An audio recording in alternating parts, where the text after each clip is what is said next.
A gente, da semana passada, estava aqui falando, né, sobre a escrita no ensino fundamental 2. Hoje a gente chega na escrita do ensino médio, e aí parece que vão ser dois momentos, assim, parece que são duas etapas muito distintas, né? No papel, quer dizer, na documentação, no que prevê a educação, ele apresenta para mim que a produção textual no ensino fundamental e médio tem por um objetivo, qualquer lugar que a gente for procurar, a gente vai encontrar isso, que tem por objetivo formar alunos, escritores capazes de produzir textos coerentes, coesos e eficazes.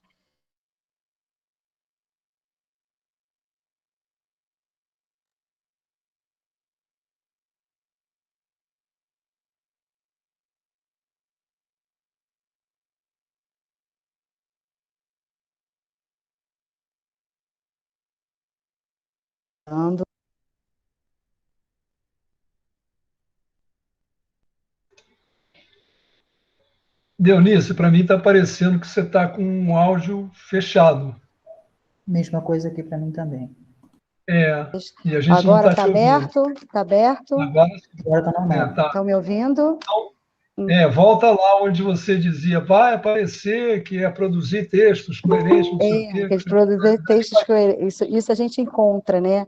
Textos coerentes, coesos e eficazes. Mas o que seria um texto eficaz? O que eles entendem como, né? Então, no plano do ensino e aprendizagem, de produção de texto, é importante a gente considerar o conhecimento e o domínio de diferentes tipos de gêneros textuais. E isso é que vai preparar o aluno não apenas para as práticas linguísticas, mas para ampliar a sua compreensão da realidade. No encontro anterior, a gente viu sobre a produção por meio de que fazer uma produção textual com aquele procedimento único, global, engessado, né, com aquelas fórmulas de escrita, eles não eram eficazes. E também essa forma tradicional não propicia o desenvolvimento, né, do aluno, além daquela tríade, né, narração, descrição, dissertação. E a gente, infelizmente, pressupõe que narrar e descrever, né, é mais simples que dissertar. Talvez por isso deixem a parte da dissertação e da argumentação para o ensino médio, né? Fica para isso. Pode passar aí para mim, Adriana, por favor.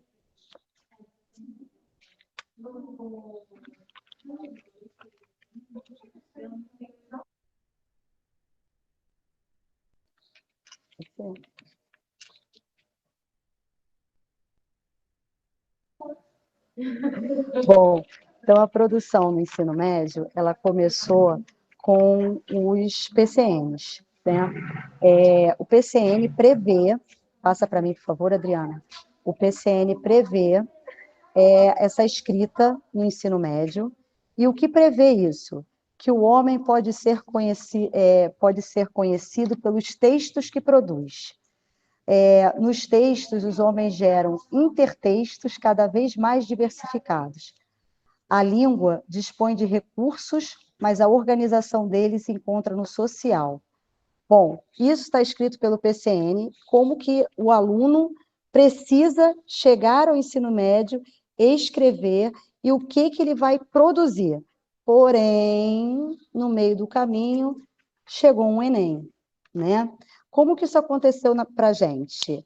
Né? Então, a teoria da escrita está certa, está linda, mas, no meio do caminho, passa para mim, Adriana, por favor. Chegou o Enem. O Enem, ele teve, na verdade, dois momentos. O da chegada, o início dele, que foi previsto, que aconteceu em 2018, para acontecer a aplicação em 2019. Ele surgiu com uma ideia de uma avaliação num caráter transdisciplinar, divididas em 5 competências, né? E 21 habilidades. Participação era voluntária, o candidato não era o aluno do ensino médio, não era obrigado a fazer, era voluntário, e os resultados individuais eram utilizados apenas como uma alternativa, complementaram o exame vestibular. Depois, com o tempo, ele passou a adquirir outro formato, a partir do momento que as universidades aceitaram como uma possibilidade de entrada, e com isso quanto mais universidades foram aceitando o Enem como passaporte de entrada no exame vestibular, ele foi tomando uma outra proporção. Em 2009, teve a mudança até que passaram a chamar o novo Enem, a partir de 2009. Por quê? Foi quando coincidiu aí também com chegada de outras formas, né, e outros documentos, outros modelos, e aí o que eles previram para a gente? A matriz de referência em 4 áreas, foi a partir de 2009 o novo Enem, que ficou conhecido. As ciências humanas, ciências da natureza, matemática, linguagens, né, e códigos e suas tecnologias. E também mudou o padrão da prova. A prova agora era com 180 questões objetivas e mais a redação. A prova passou a ser unificada pelo concurso das principais, né, universidades federais, e ainda também algumas parceiras de Portugal também aceitam o Enem como entrada para o curso lá fora. E aqui, além, a gente ainda tem, mesmo universidades que não fazem do Enem, né, as privadas, que não usam o Enem como o seu passaporte de entrada, né, o seu exame vestibular, fazem uma prova, mas o aluno pode usar a nota do Enem, a nota que ele tirou, para conseguir bolsa, para conseguir algum desconto. Então, com isso tudo, o Enem foi ganhando uma força, foi ganhando um corpo, foi ganhando obrigatoriedade, foi ganhando visibilidade e adquirindo uma importância.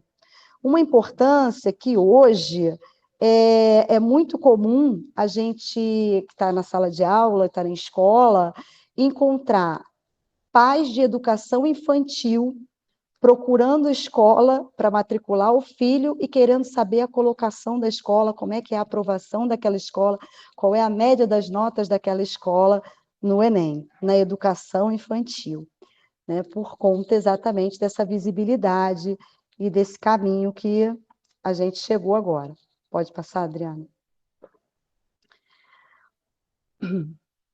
Porém, nesse caminho, infelizmente, a gente precisa pensar nessa avaliação, então, já que ela tem tanta importância, né?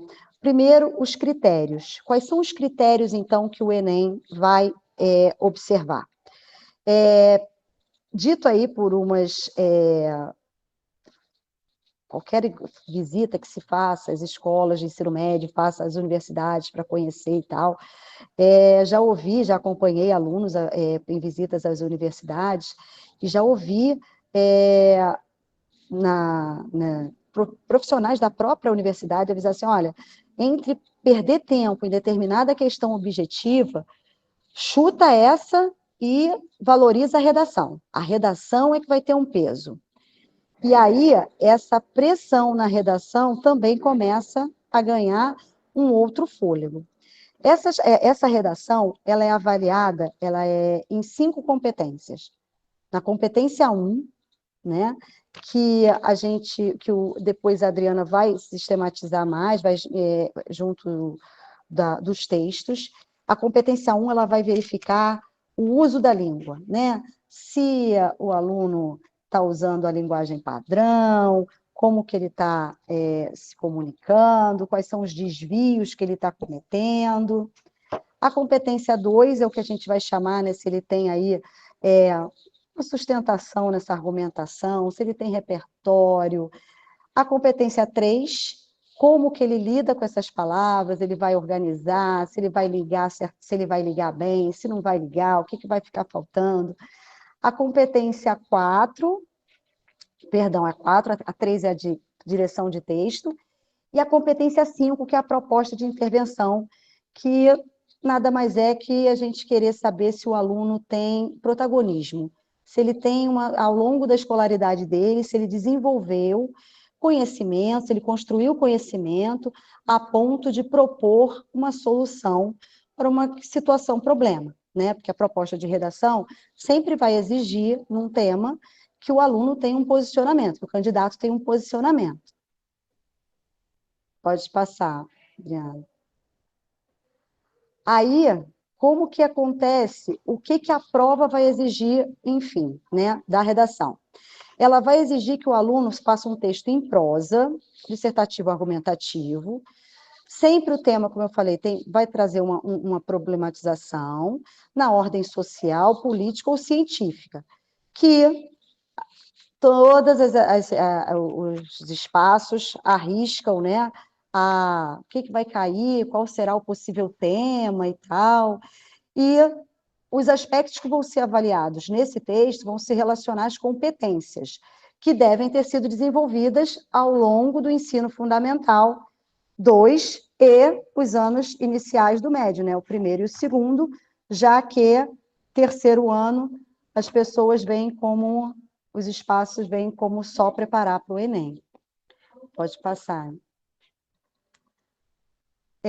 Qual é a estrutura desse texto? O texto prevê que na estrutura dele tenha uma tese, o aluno apresente uma tese sobre, que nada mais é do que a opinião sobre o tema da redação apresentada, né? Apoiado, esse tema vai ter que ser apoiado por argumentos, ele vai ter que ter uma argumentação que sustente isso, de forma unificada, com direção de texto, e dentro, no final, da proposta da intervenção social, o que ele vai sugerir como atividade para resolver essa situação e diminuir o problema.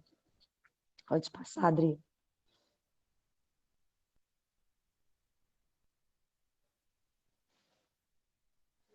Ao longo desses anos, né, já são aí mais de 20 anos de prova, né, de modelo, uma coisa não mudou, né? Apesar de todas as transformações do Enem, um ponto não mudou.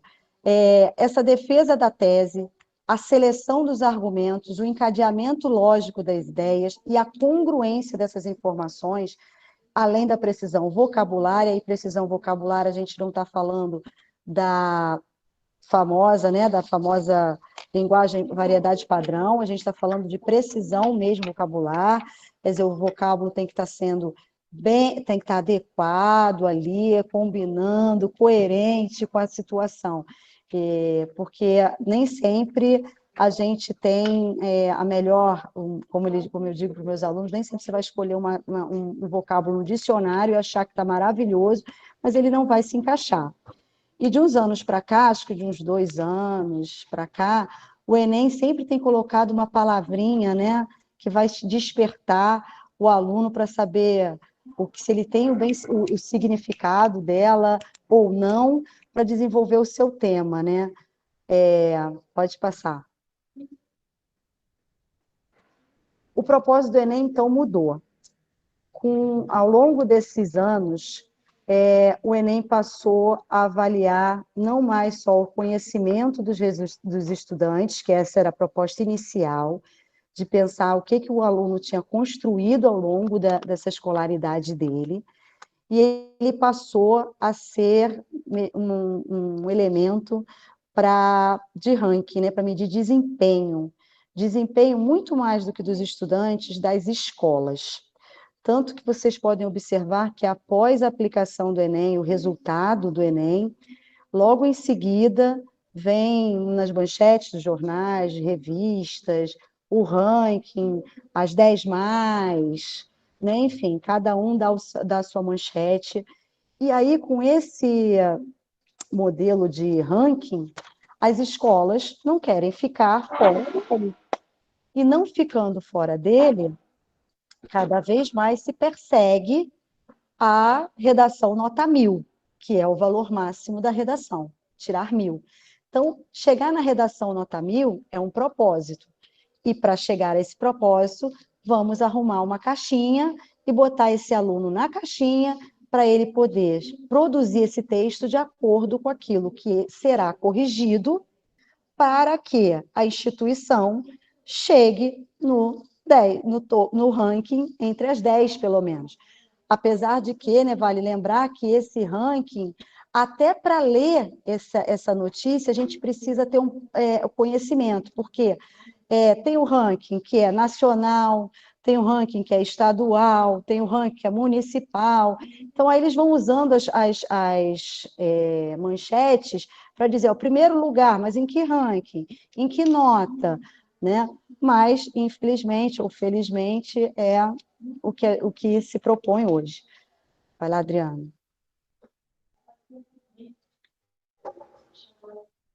Como que é corrigida essa redação? Então, cada item, ele vai sendo avaliado de 40 em 40 pontos. Então, tem quem tire 40, quem tire 80, 120, 160 a 200. Nas 5 competências, por isso que se objetiva a redação nota 1000. Né? Então, se em cada competência daquela, então a gente tem uma grade para atender. Então, só vai tirar 200 pontos aquele aluno que é a nota 1000, selecionar, organizar, né? Relacionar informações, opiniões, argumentos, quer dizer, tem que ser aquela redação perfeita, né? 160 prevê, já que ele argumenta e tal, tem um projeto de texto, mas são argumentos previsíveis, mas ainda não há cópia dos textos motivadores, porque a prova apresenta uma coletânea de textos motivadores. 120, ele já tem poucos consistência nesse argumento, as informações já são aleatórias, já estão desconectadas, não tem um projeto de texto, né, não tem um direcionamento tão claro. As informações, os fatos e opiniões, conforme vai caindo, eles vão ficando aglomerados de frases, pouco articulados, ou tirar trechos da coletânea dos textos também. Tudo isso é previsto dentro dessa pontuação. Então, dentro de cada competência, e aí vai depender da pontuação, diretamente ligada à carreira, né, à área que o candidato quer, se ele precisa de muito na redação ou se ele pode ficar intermediário. Mas isso sem contar que muitos alunos, às vezes, querem fazer Enem, nem tanto para o ingresso em universidade federal, ou para estudar em Portugal, enfim. Não, muitos, às vezes, fazem, ou seja, pelo lado do aluno, ou seja, pelo lado da instituição, por conta do ranking, porque depois ele nem vai usar isso, ele vai fazer uma universidade privada, ou se ele passou e não gostou porque é longe de casa, enfim, aí cada um tem uma questão. Mas que o terceiro ano, ele vai ter esse foco no Enem. Passa aí, por favor, Adri. Então, aqui eu trouxe para vocês 2 exemplos. O da esquerda é uma redação nota 1000, né? Tida como redação nota 1000. E a da direita é uma redação que ficou em torno de 200 pontos. O que faltou em uma, o que tem na outra, né? Na redação que mostra a redação nota 1000, se vocês observarem, ele mostra um direcionamento, ele relaciona informações, ele traz argumentos, ele ilustra, né, com repertório, né? Ele tem presença de repertório para ilustrar, para sustentar a argumentação dele, enquanto o outro texto não apresenta isso. E o Enem, ele prevê hoje que se escreva dentro daquele formato, né? Tem que ter, dentro daquela, que eu digo, a caixinha, se o aluno escreve com direção de texto, se ele tem a tese clara, se ele tem os argumentos, se ele colocou os conectivos nos lugares, ele fez uma conexão intraparágrafo e entre parágrafos, se ele fez isso bonitinho, ele vai conseguir.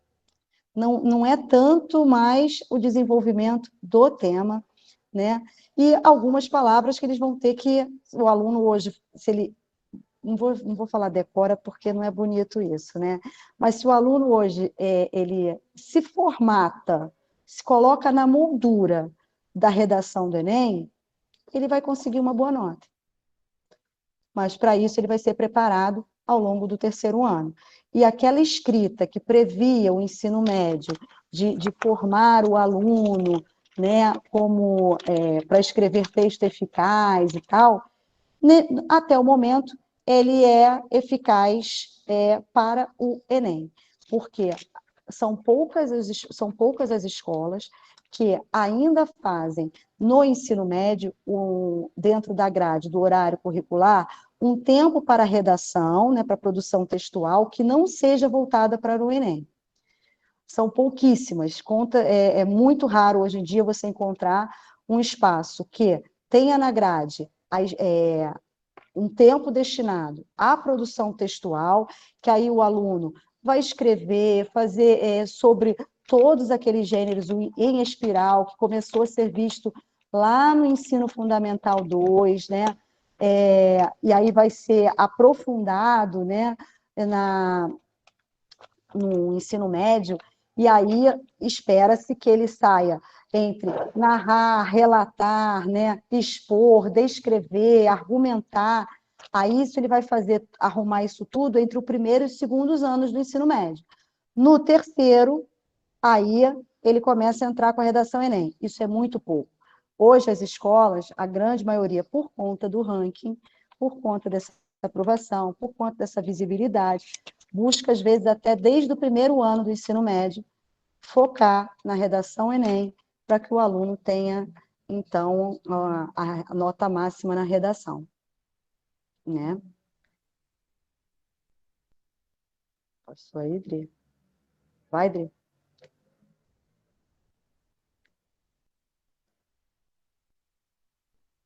Aí passo a bola, Dri, para você. Obrigada, Deonice. Estão me ouvindo? Eu vou ligar minha câmera aqui. Boa noite a todos, boa noite a todas. Em primeiro lugar, queria agradecer a Deonice pela parceria e por ter feito esses slides lindos e maravilhosos, e quem me conhece sabe que eu jamais seria capaz de fazer isso, né? Muito obrigada, minha querida, ficou lindo. Nada, nossa. Enfim. Slide a 4 mãos. Não, 2. Mas, enfim, a Deonice falou muito bem, ela falou dessa história do Enem, ela vem construindo com a gente, né? Porque muitas pessoas aqui talvez não conheçam esses aspectos, e era importante para que eu pudesse, a partir de agora, entrar um pouquinho de forma mais profunda nos critérios de correção da redação do Enem, que vocês entendessem todo o processo de construção dessa prova, desse exame, né, que é um exame de larga escala, e que, a partir de 2009, começou a ser utilizado para selecionar alunos para o ingresso em universidades, e isso muda bastante a estrutura da prova. Eu vou deixar de ver vocês, tá? Eu agora não vejo mais vocês, mas vamos lá, vamos continuar. Enfim, quando a gente fala de Enem, e a Deonice falou isso também muito bem, a gente entende que as escolas, hoje em dia, é muito difícil você ter uma escola de ensino médio, ou, enfim, uma escola, e que essa escola não prepare esses alunos para que eles façam essa redação do Enem e tenham um bom desempenho, porque esse desempenho individual, obviamente, vai se refletir no desempenho do colégio. E como existe um ranking, os pais, ao procurarem as escolas, muitas vezes procuram as escolas que têm um melhor desempenho no ranking. Então, o Enem acabou virando não só uma prova de seleção, um exame de seleção, mas também uma estratégia que as escolas têm para chamar, para ter mais alunos, sejam elas particulares e, às vezes, até as próprias públicas.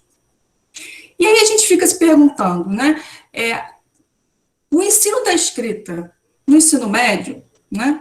A gente pode fazer algumas perguntas a respeito de quem escreve, de como esses meninos escrevem, e essa pergunta que eu queria deixar no início e para a qual eu vou retornar lá no finalzinho. O que sabe quem erra? E quem acerta? O que é errar? O que é acertar quando a gente fala de escrita no ensino médio, quando a gente fala de Enem, quando a gente fala de escrever, ensinar a escrever? É ensinar a escrever redação? Ensinar a escrever é ensinar a escrever redação modelo Enem? Essa é uma pergunta que eu quero que vocês guardem. Vou começar aqui. Olha, ninguém vai sair daqui aprendendo a corrigir redação do Enem, não é esse o meu objetivo. Mas eu quero mostrar para vocês, eu preciso mostrar para vocês um pouquinho dessa estrutura. Tudo que está aparecendo aqui para vocês está disponível no site do MEC. O MEC, em 2020, no meio do ano passado, liberou todo o material que é utilizado para o treinamento dos corretores do Enem. Isso nunca tinha acontecido antes, foi algo realmente inédito. Né? Então, as pessoas têm acesso à estrutura de correção, sim. Os alunos, quando se inscrevem, eles têm acesso a uma cartilha do participante do Enem, e lá existe, né, existem orientações a respeito dessa correção, e eles falam da correção por competências, né? Tudo isso aparece lá. Entretanto, isso que vocês estão vendo agora foi retirado desse material que foi disponibilizado no ano passado, que é diferente do material que vinha sendo disponibilizado desde o início do Enem para os alunos. Então, isso abre uma nova perspectiva de estudo, não somente para os alunos, mas para os próprios professores e até os profissionais que não fazem parte dessa banca de correção, mas que precisam saber como essa estrutura acontece para poderem ensinar, porque o Enem ele é um grande formador de opinião. Sabemos que o currículo do ensino médio é muito pautado no preparo para o Enem, porque a maior parte das escolas que prepara os estudantes para a vida universitária sabe que eles precisam ter boas notas nessa prova.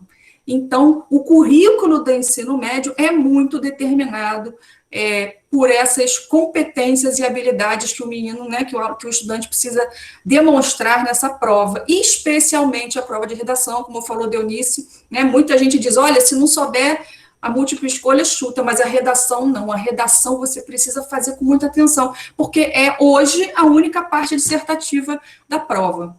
E para ingresso nas universidades federais, a nota de redação tem peso 3, é um peso muito grande.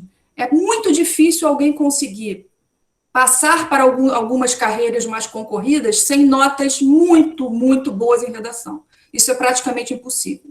Tá? Então, por isso, a redação virou, digamos assim, a grande vedete do Enem, e ela tem, né, por conta disso, e por conta da importância que esse mercado deu ao Enem, ele acaba tendo uma importância imensa no currículo. Vamos lá na competência 1? Competência 1 está lá olha só, a gente tem aqui do lado esquerdo 0, 1, 2, 3, 4 e 5. Aqui são níveis, são os níveis que são atribuídos aos alunos, né, na competência 1. O que é a competência 1? Competência 1, o avaliador do Enem vai observar se esse aluno tem domínio da modalidade escrita formal. No fim das contas, a gente está falando de norma culta, né? O que se observa? A estrutura do texto, a estrutura sintática desse texto, ou seja, se você coloca muito ponto, se você não coloca ponto nenhum, se os seus parágrafos são muito longos, e vai observar os desvios, ou seja, os desvios ortográficos, os desvios de precisão vocabular, os desvios que são muito mais associados a essa norma padrão. É isso que se avalia nessa competência 1. 0 seria a nota 0. 1 são 40 pontos. 2, 80 pontos. Nível 3, 120 pontos. Nível 4, 160 pontos.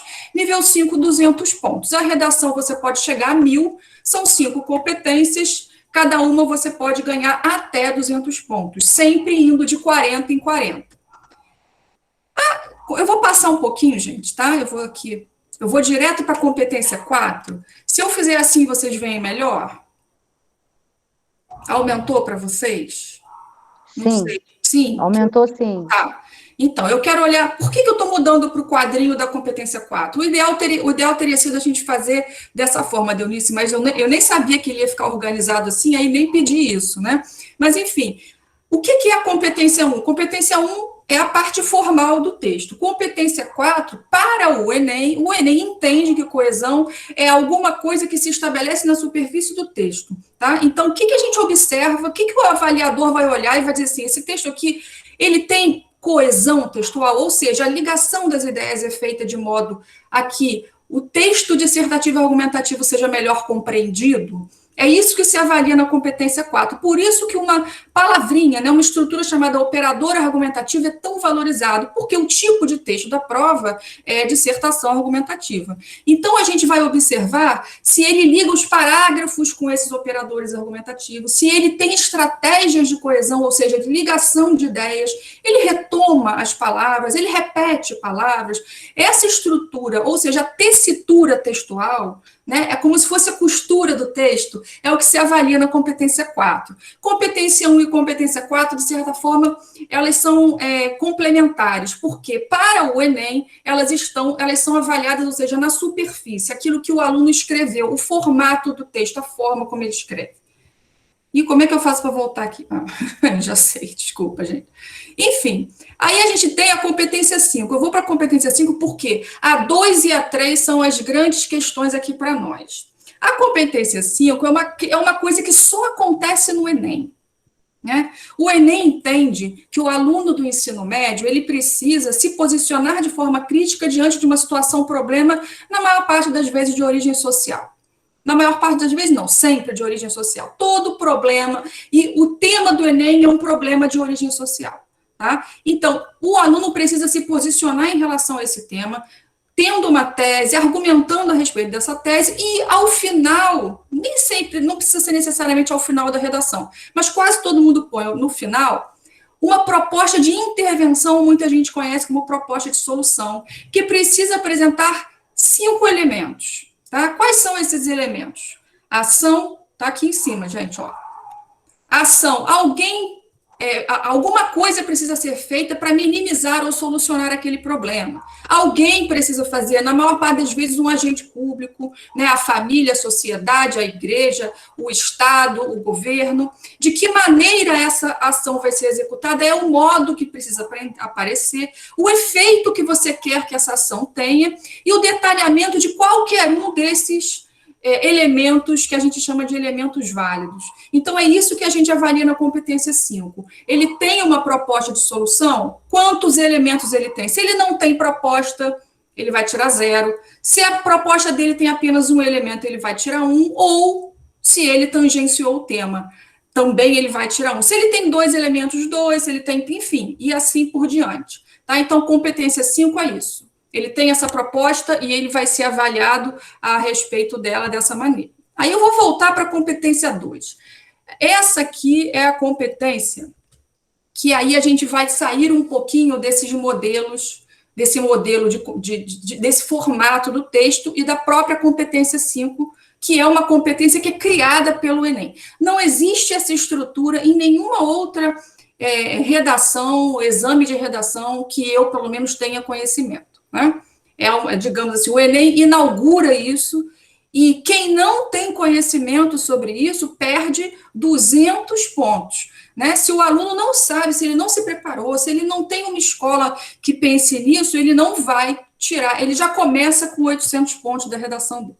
Mas vamos para a competência 2? Essa é uma competência muito importante, porque ela tem a ver com a construção das ideias do texto, a maneira como esse aluno vai abordar o tema. O tema no Enem é extremamente importante.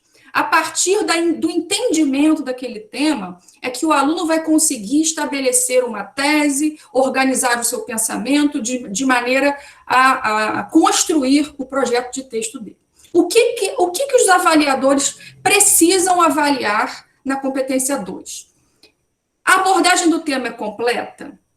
O que significa avaliar um tema de forma completa? Todos os temas, eu vou mostrar para vocês daqui a pouquinho, tem núcleos, tá? São os núcleos que precisam ser contemplados durante o texto. Se eu tenho 3 núcleos num tema e o participante só usa 2, ele tangenciou o tema. Tangenciar significa não contemplar o tema de forma completa. E é aí que eu gostaria de falar mais especificamente, mas eu vou daqui a pouco voltar. Então, vamos lá. São 3 colunas, vocês conseguem ver 3 colunas de análise? Vejam bem, uma competência que tem 3 possibilidades de avaliação. Isso é muito complexo de ser compreendido e muito mais ser executado. Então, a primeira coisa que a gente avalia no texto, a primeira leitura é procurando ver, ele falou sobre o tema de forma completa? Beleza. ele já parte do nível 2. Ele já tem 80 pontos nessa competência. Não, ele não falou de todos os temas. Então, ele está preso ao nível 1, que é o nível da tangência. Segunda questão, segundo critério dentro da mesma competência, esse texto é dissertativo argumentativo? Né? O Enem diz o seguinte, para ser dissertativo argumentativo, ele precisa ter introdução, desenvolvimento e conclusão. O texto dele precisa estar dividido dessa maneira, ele precisa ter essas partes claramente colocadas no texto. É isso que a gente avalia nessa segunda coluna. E aí vem a terceira coluna, que também é uma característica muito própria do Enem. Né? O Enem tem algumas coisas assim, são características daquela proposta de avaliação. Competência 5 e essa última coluna aqui da direita, da competência 2, que é o uso de repertório sociocultural. O que é isso? O aluno precisa colocar em algum momento da prova, não tem um lugar, né, determinado, mas precisa estar na prova dele, um repertório que não esteja nos textos motivadores. Toda a prova de redação do Enem tem textos que vão indicar qual é o caminho que você tem que percorrer aí no que diz respeito ao eixo temático da sua redação. Você não pode usar esses textos, utilizar informações desse texto apenas e exclusivamente desses textos.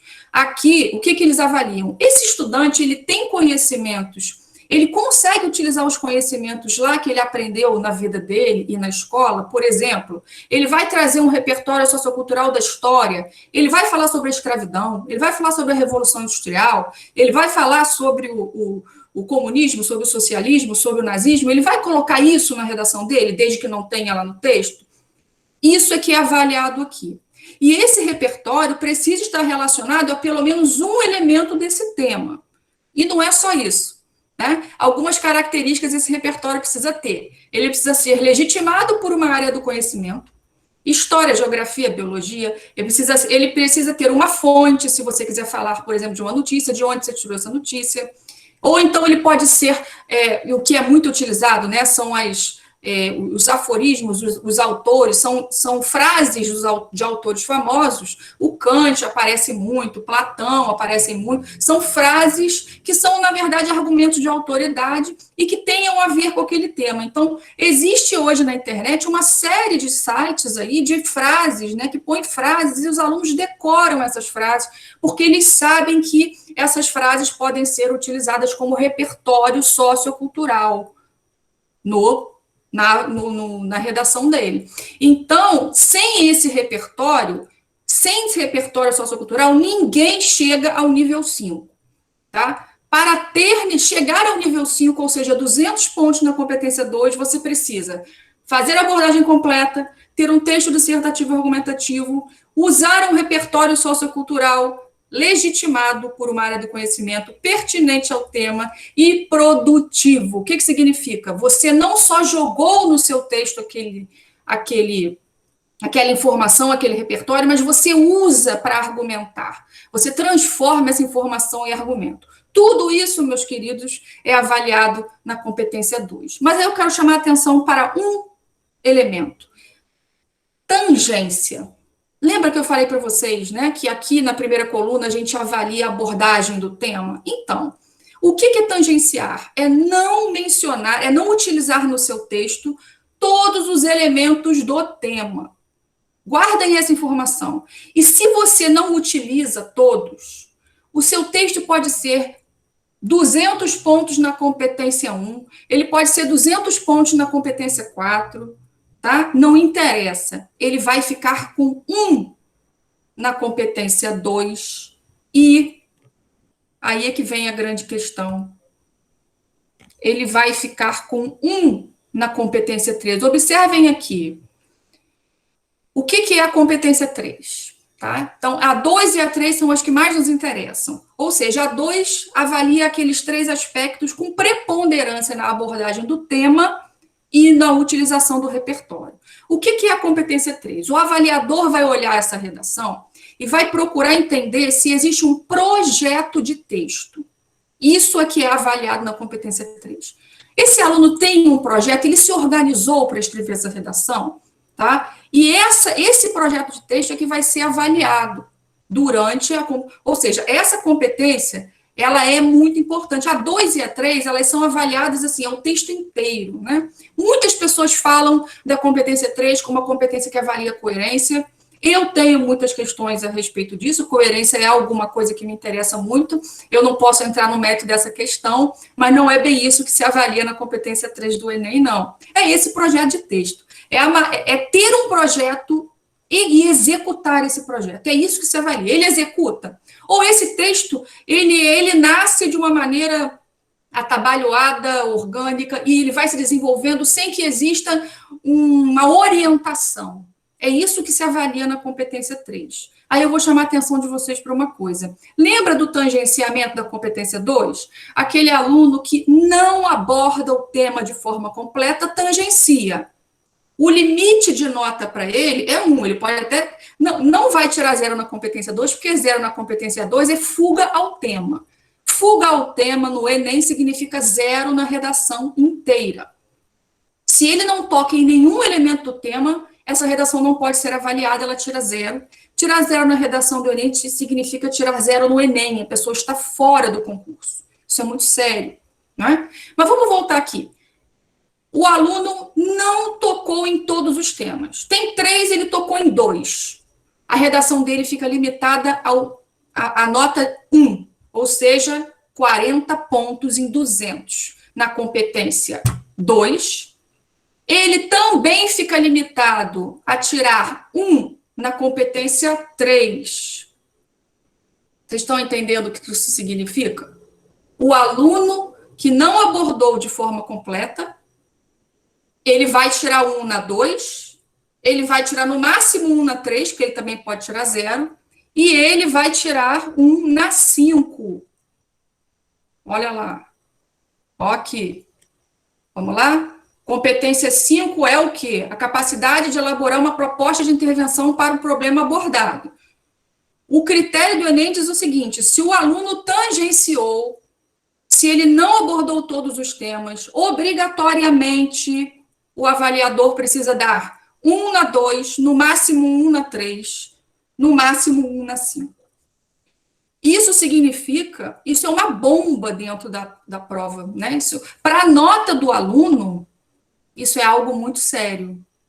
Não existe possibilidade. O máximo de nota que um aluno vai tirar, um aluno que tangenciou o tema vai tirar, é 520. Se ele tirar 200, se for assim, aquela prova perfeita do ponto de vista da forma, ele tirou 200 na competência 1 e 200 na 4, mas ele não falou de todos os aspectos temáticos, não tem jeito.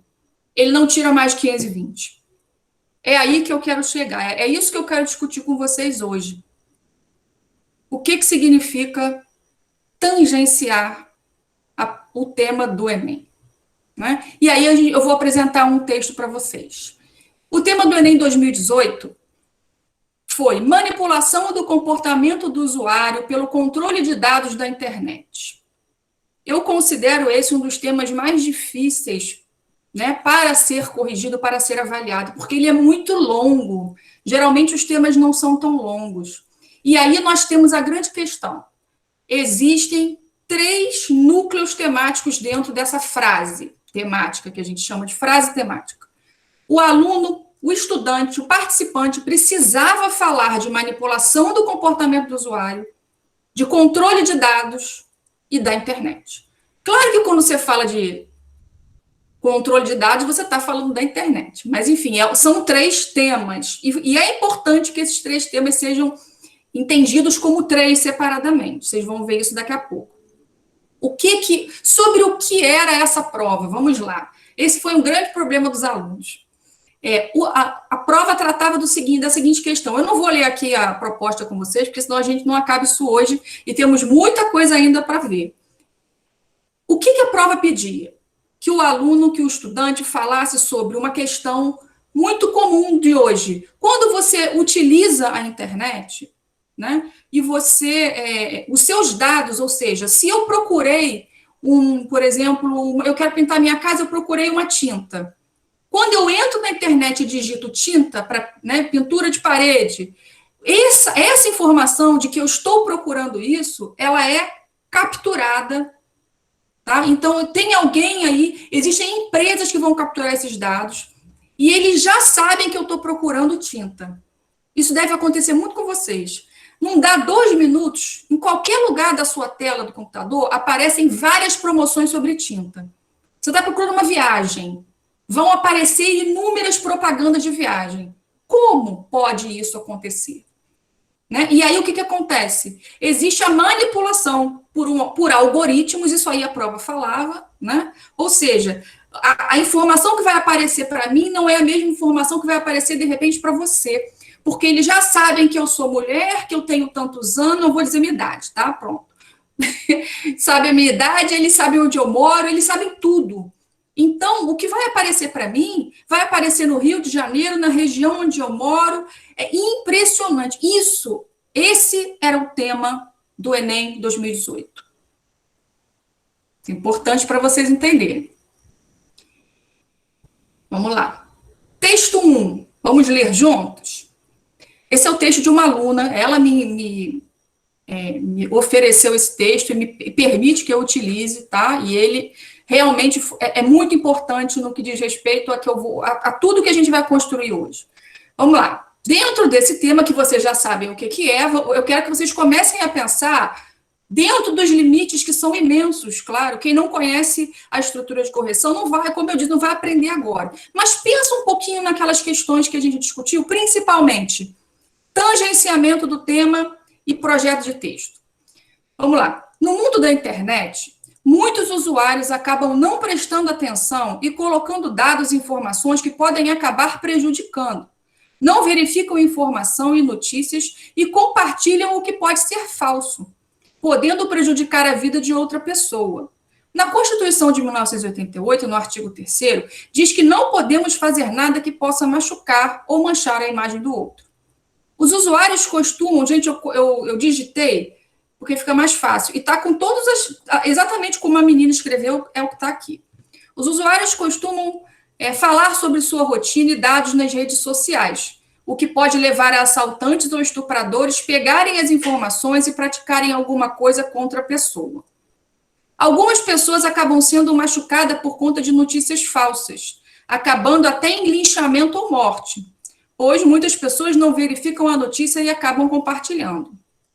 O Estado deveria criar campanhas que incentivam as pessoas a primeiro verificar, para depois compartilhar.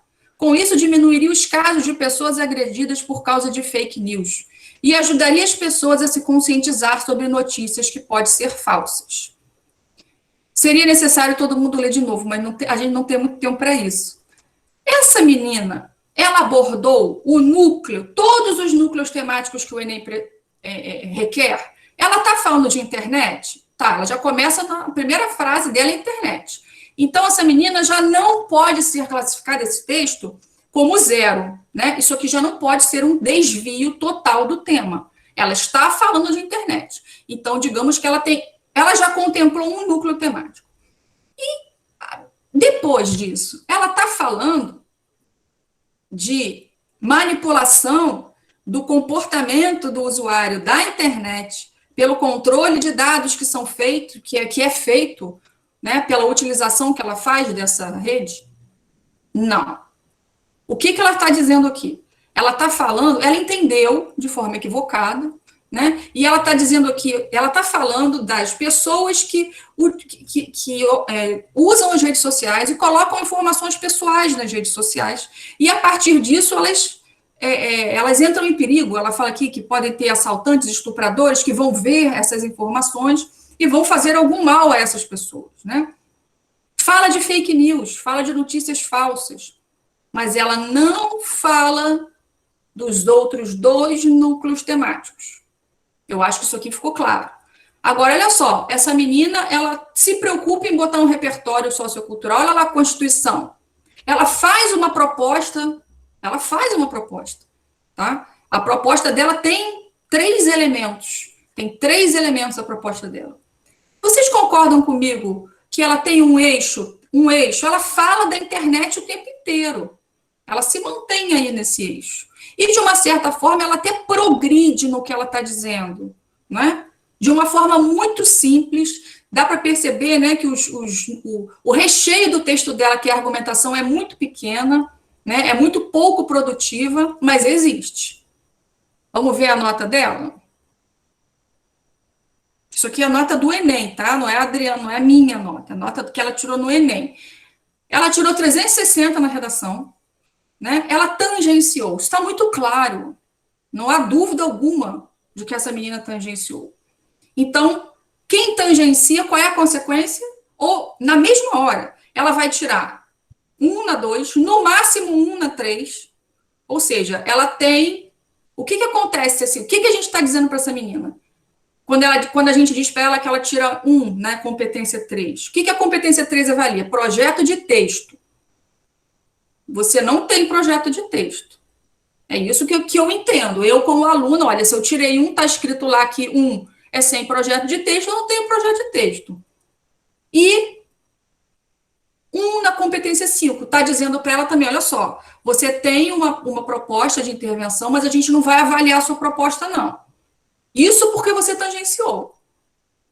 Tá? Na competência 3, a gente também avalia se essa proposta que ela fez tem a ver com o que ela desenvolveu no texto. E no caso do texto dela, tem, porque ela fala de fake news aqui. Tá? Então, o texto dessa menina, ela tem... Gente, olha só, é um grave problema tangenciar. Tá? É um grave problema.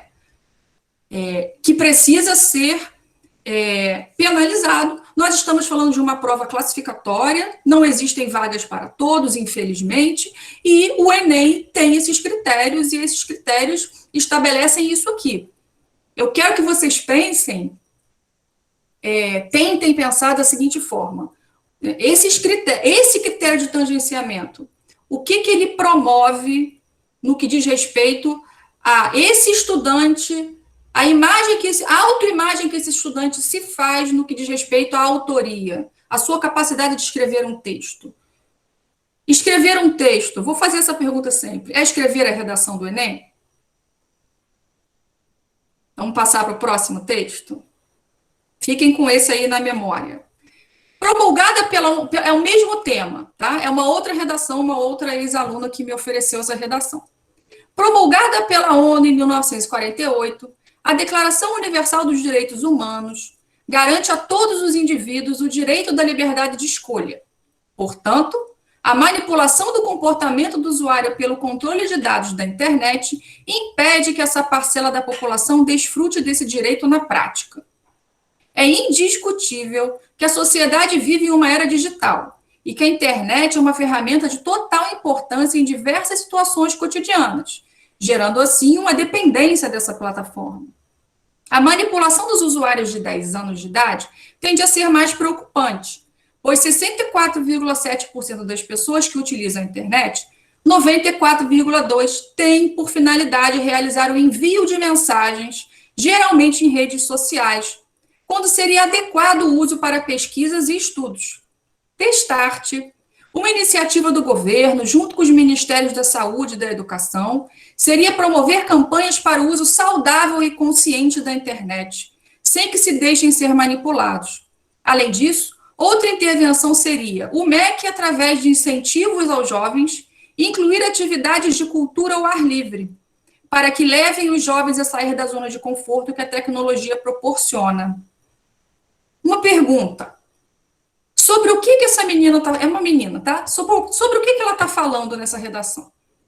Ela está falando sobre a manipulação das pessoas na internet, quando elas colocam os seus dados, esses dados são capturados, e a partir daí, as informações que elas obtêm têm a ver com esses dados, eles são manipulados porque os dados são capturados por essas empresas, e a partir daí existe uma manipulação? Não, ela não está falando disso. É muito claro, olha só, o segundo parágrafo dela, ela vai falar da vida da era digital, né, da internet, que é uma ferramenta importante e que gera dependência. No terceiro parágrafo, ela vai falar da manipulação de meninos, de crianças de 10 anos de idade, que é muito preocupante, porque a maior parte desses meninos usa a internet para enviar mensagens nas redes sociais, mas o ideal seria usar para estudar e fazer pesquisa. E a proposta de solução dela tem a ver com o que ela discute no texto, isso realmente acontece. A minha pergunta é, essa menina, durante o texto, ela falou, ela discutiu, ela argumentou sobre o tema da prova? Não, gente, não.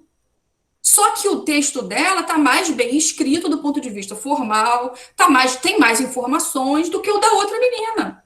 Só que as duas falam da mesma coisa. Essa não fala de fake news, mas é praticamente a mesma coisa. Não há grande diferença.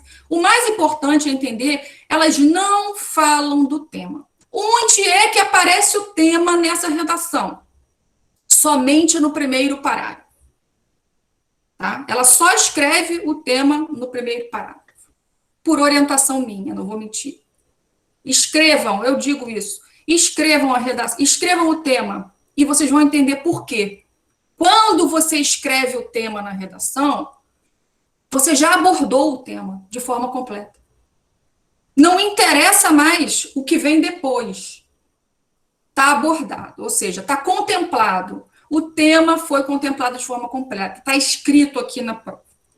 Tem um rapaz na internet, eu não consegui salvar e também não tinha tempo para a gente ver isso, mas ele tem enfim, é no YouTube, e ele diz o seguinte, eu vou te ensinar a escrever redação do Enem 1000. E o primeiro parágrafo dele é esse aqui. Exatamente esse aqui. Promulgada pela ONU em 1948, a Declaração Universal dos Direitos Humanos, o que é isso? Repertório sociocultural. Legitimado, porque é um documento universal. Garante a todos os indivíduos o direito da liberdade de escolha. Portanto, a manipulação do comportamento do usuário pelo controle de dados da internet, isso aqui é assim, ele faz isso mesmo. Você pega essa estrutura, copia e insere o tema nesse, exatamente como essa menina fez. Né? Impede que essa parcela da população desfrute desse direito na prática. Que parcela da população? Que direito? Né? Da declaração, está falando da declaração do direito da liberdade de escolha? De que maneira isso está realmente associado ao tema? São perguntas que eu estou fazendo que eu quero que vocês se questionem também. E o mais importante aqui é a gente entender que a diferença maior entre esse texto e o outro, né, além da estrutura da forma, a diferença que contou mesmo é o tema estar escrito na prova. Vamos ver a nota? Gente, está meio confuso aqui, porque eu não expliquei o seguinte, todas as provas do Enem são corrigidas por 2 avaliadores no mínimo. Se houver discrepância, vai para um terceiro. Se continuar com a discrepância, vai para uma 4ª banca. Não é mais individual. Aí são 3 pessoas que corrigem, é o supervisor com seus 2 auxiliares, tá? Então, todas as provas do Enem podem passar por até 4 correções, tá? Isso aí acontece. Se chegar a quarta banca é a última, não tem realmente mais ninguém além daquilo. Ela é a que decide a nota final. Então, como as notas vão de 40 em 40, se um avaliador der 120 e o outro der 160, o computador faz a nota. Quanto que ele tirou? 140. Então, um avaliador deu nível 3 para ela na competência 1, o outro deu nível 4. Não tem problema. Isso acontece. Tá? Não chega a ser a discrepância. O computador vai fazer a média. Competência 2. Quanto que essa menina tirou? Um avaliador entendeu que o repertório que ela usou lá da Declaração dos Direitos Humanos, ele era legitimado, pertinente e produtivo. Ela usou isso de forma produtiva dentro da prova. Usou? Aquilo se transformou em argumento? O outro avaliador não, entendeu o seguinte, não, o repertório que ela usou era legitimado, tinha a ver com o tema, mas ela não usou aquilo ali na prova, ela só citou, não foi usado de forma produtiva. Então, ela ficou com 180. O terceiro avaliador, na competência 3, os 2 avaliadores provavelmente acharam assim, ela tem problema de desenvolvimento. Ou seja, ela tem um projeto de texto, mas ela não consegue desenvolver todas as ideias que ela se propôs a desenvolver. Competência 4, mesma coisa. Um deu 140, um deu 160, outro deu 120, virou 140. Competência 5, todo mundo, os dois avaliadores encontraram 4 elementos válidos, ou seja, ela deixou de colocar um, tá? Ela tirou quase a nota máxima. Essa menina tirou 740. Essa menina teve o seu texto avaliado. Entretanto, eu espero que tenha ficado claro para vocês, ela não abordou o tema. Ela não falou sobre o tema. Ela usou o tema na 4ª linha, 3ª linha do texto. A partir daí, ela está falando de uma outra coisa, que é praticamente o mesmo que aquela outra menina, que não teve essa mesma oportunidade de ter o seu texto corrigido. Aquela menina tirou 1 na competência 2, 1 na 3 e 1 na 5. O que isso significa? Como eu disse para vocês, qual é o entendimento que essa menina vai ter da sua capacidade de escrita? O texto dela tinha problemas. O texto dela tem problemas. O texto dela realmente, provavelmente, tiraria uma nota menor do que a da outra. Mas não foi dado a ela o direito de ter o seu projeto de texto avaliado. Apesar de ser um projeto de texto falho, que não dá conta de todo o tema, ele existe. A proposta de intervenção dela também existe. Ah, mas, Adriana, é um critério. As provas precisam ter critérios. Concordo. Não posso discordar disso. É classificatório. É excludente, mas é classificatório. A minha questão é a seguinte: quando a gente leva isso para a sala de aula, e aí a Deonice falou muito bem, né? A questão é que os currículos do ensino médio são muito determinados por esse modelo de redação. E aí a minha pergunta, que sempre vai bater: escrever bem é escrever redação do Enem? Será que todos os alunos que tiram notas altas na redação do Enem escrevem bem? Será que a redação 1000 do Enem é uma redação boa, criativa, interessante, vai prender a minha atenção? Ou redação do Enem, tirar 1000 na redação do Enem é ter uma capacidade boa, sim, de escrever, porque não tem como não ter para tirar 1000, não pode ter praticamente nenhum problema de desvio, de estrutura, de coesão, então realmente vai ser uma pessoa que consegue tem um domínio das estruturas formais da língua que tem que ser muito bom. Mas o que essas redações dizem, o que elas trazem, né, porque escrever vai muito além de construção formal de estrutura de língua. É isso também. Mas escrever é falar. Escrever é ter o que dizer, é ter um projeto de dizer. Não é um projeto de texto, é um projeto de dizer, é um projeto de se colocar, é um projeto de se colocar, de pensar a respeito de um problema social.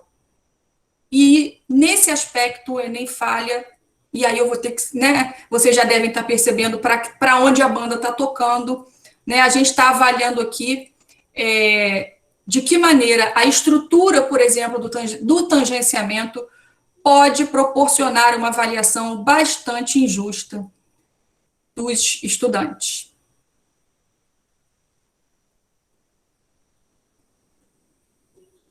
Vamos lá. Mais uma redação. Vamos ver. Espero que vocês não estejam cansados, mas eu não tenho como mostrar isso para vocês se não for por intermédio desses textos, tá? Então, vamos lá, força aí. No Brasil, assim como no mundo, aqui, perdão, queridos, tema do Enem 2017, que era o seguinte: desafios para a formação educacional de surdos no Brasil. Tá aqui, e não, o tema não está aparecendo. Mas vamos lá. Esse tema, vamos olhar aqui para ele, ele tem 3 núcleos temáticos: desafios para a formação educacional dos surdos e no Brasil. Tá? A prova precisa ser trabalhada sempre dentro do contexto brasileiro. Tá? Então, a gente está falando aqui de educação de surdos no Brasil. e desafios. Essa palavra, quando aparece desafio no tema, liga todas as anteninhas. Você precisa falar disso. Ou seja, temos um problema no que diz respeito à formação dos surdos no Brasil. E quais são esses desafios? Né? O que impede que essa formação seja bem feita? No Brasil, assim como no mundo, Brasil já começou no elemento do tema. Assim como no mundo, existem milhares de pessoas que possuem alguma deficiência, seja ela física, mental e ou sensorial. Ao longo da vida, esses cidadãos enfrentam diariamente muitas barreiras. Uma destas, a qual deveria ser uma simples etapa e não um grande obstáculo, é a formação educacional. Muitas pessoas encontram dificuldade, formação educacional, já apareceu. Muitas pessoas encontram dificuldade nesse período. Para aquelas deficientes, como os surdos, essas dificuldades multiplicam-se. Muito bem, ele já contemplou o tema de todo. Ele está falando de Brasil, de formação educacional e de surdo no primeiro parágrafo. Ufa! Competência 2, ele já passou, ele já não tangencia mais. Ele não tira zero, está totalmente dentro do tema e não tangenciou. Tá? Beleza. Durante sua vida acadêmica, pessoas com deficiência auditiva passam por diversas situações ruins. A discriminação e o bullying, por exemplo, vindos por parte de outros alunos, ou até mesmo de professores e funcionários. Isso faz com que esses estudantes, além de adquirirem problemas psicológicos, entre outros, não queiram mais frequentar as instituições de ensino, o que é muito prejudicial. Ele está falando aqui de um desafio? Está falando que essas pessoas chegam a desistir da vida, no caso acadêmica, porque sofrem bullying, discriminação de alunos e professores. É um desafio. Outro importante fator são as escolas brasileiras. A grande maioria destas não é inclusiva, ou seja, não tem capacidade para educar de maneira adequada os deficientes. Em muitos casos, simplesmente não os aceitam, apesar de o direito à educação estar previsto na lei. As escolas precisam de reformas e ajustes, como sinalizações, rampas, corrimãos e material didático necessário para atender não só portadores de surdez, mas a todos. Além desses desafios, há um bastante preocupante: a falta de preparo profissional. Os professores e funcionários não possuem informação necessária para lidar com surdos. Perdão, gente, aqui no terceiro parágrafo, ele saiu do acadêmico e foi para o ensino básico, né? E está falando aqui que as escolas não têm estrutura física para educar de maneira adequada os deficientes, especialmente os surdos, né? Não só os surdos. Além desses desafios, há um bastante preocupante: a falta de preparo profissional. Ela já está abrindo uma terceira possibilidade, né? Os professores e funcionários não possuem informação necessária para lidar com surdos. A comunicação precisa ser feita por Libras, e muitos não sabem. Esse é um enorme problema, visto que a interação do educador com o aluno se torna precária e fica difícil compreender as aulas. O Estado, bom, aqui ele já está falando antes ele falou do problema físico das escolas. Agora ele está dizendo que as escolas, os profissionais não estão preparados porque não sabem a linguagem de Libras. Outro desafio muito grande para a educação dessas pessoas. O Estado, na figura do Ministério da Educação, deve incluir obrigatoriamente aulas de Libras nas escolas e exigir que os profissionais sejam fluentes, para que assim a comunicação entre alunos e surdos e educadores e outros alunos ocorra normalmente, a fim de que a formação educacional dos surdos no Brasil não seja mais um grande obstáculo e eles tenham o direito à educação previsto na Constituição Federal Brasileira de 1988 preservado. E aí? Qual é a avaliação que a gente consegue fazer desse texto? É bom? Vamos fazer uma avaliação de uma forma ampla, né? É um bom texto? Ele está dentro do tema? Ele tem um eixo temático? Vamos lá. Ele tem. Ele está falando o tempo inteiro de formação educacional de deficientes surdos. Não é? Ele progride? Essa é uma questão muito interessante da gente avaliar, né? Está lá na competência 3. Ele progride, ou seja, as ideias que ele traz são ideias que mantêm um eixo, mas, ao mesmo tempo, elas se desenvolvem em torno desse eixo, mas elas trazem abordagens diferentes? Sim. Ele fala da vida acadêmica do surdo, ele fala da questão das escolas não terem estrutura física, e depois ele fala da estrutura de formação dos próprios profissionais. São abordagens diferentes para a questão da formação educacional do surdo. Os surdos, sim. No final, a proposta dele realmente ele discutiu 3 questões, ele só apresentou a solução para uma, que é a questão das libras. Isso aí pode ser visto como um problema de projeto de texto, mas ele tem um projeto de texto que evolui. Ele está totalmente dentro do tema. Ele tem repertório sociocultural? Tem alguma coisa aqui que chame a atenção de vocês? Vocês não viram a prova, né? Mas, enfim, não tem Constituição Federal mencionada na prova. Constituição Federal é um repertório sociocultural legitimado. Vamos ver qual foi a nota? 740. Vamos lá. Primeiro avaliador. Na competência 1, 120, enfim, ficou com 140. Competência 2, que é o que nos interessa. Tirou 180, né? O primeiro avaliador deu 160 e o segundo avaliador deu 200 pontos. O que significa tirar 200 pontos? Realmente ele tem a abordagem completa do texto. Mas aquela Constituição que ele citou lá no final, né, teve um avaliador que não entendeu que aquele repertório estava produtivo dentro do texto. Tá? Então, não houve uma discrepância, um achou que sim, outro achou que não.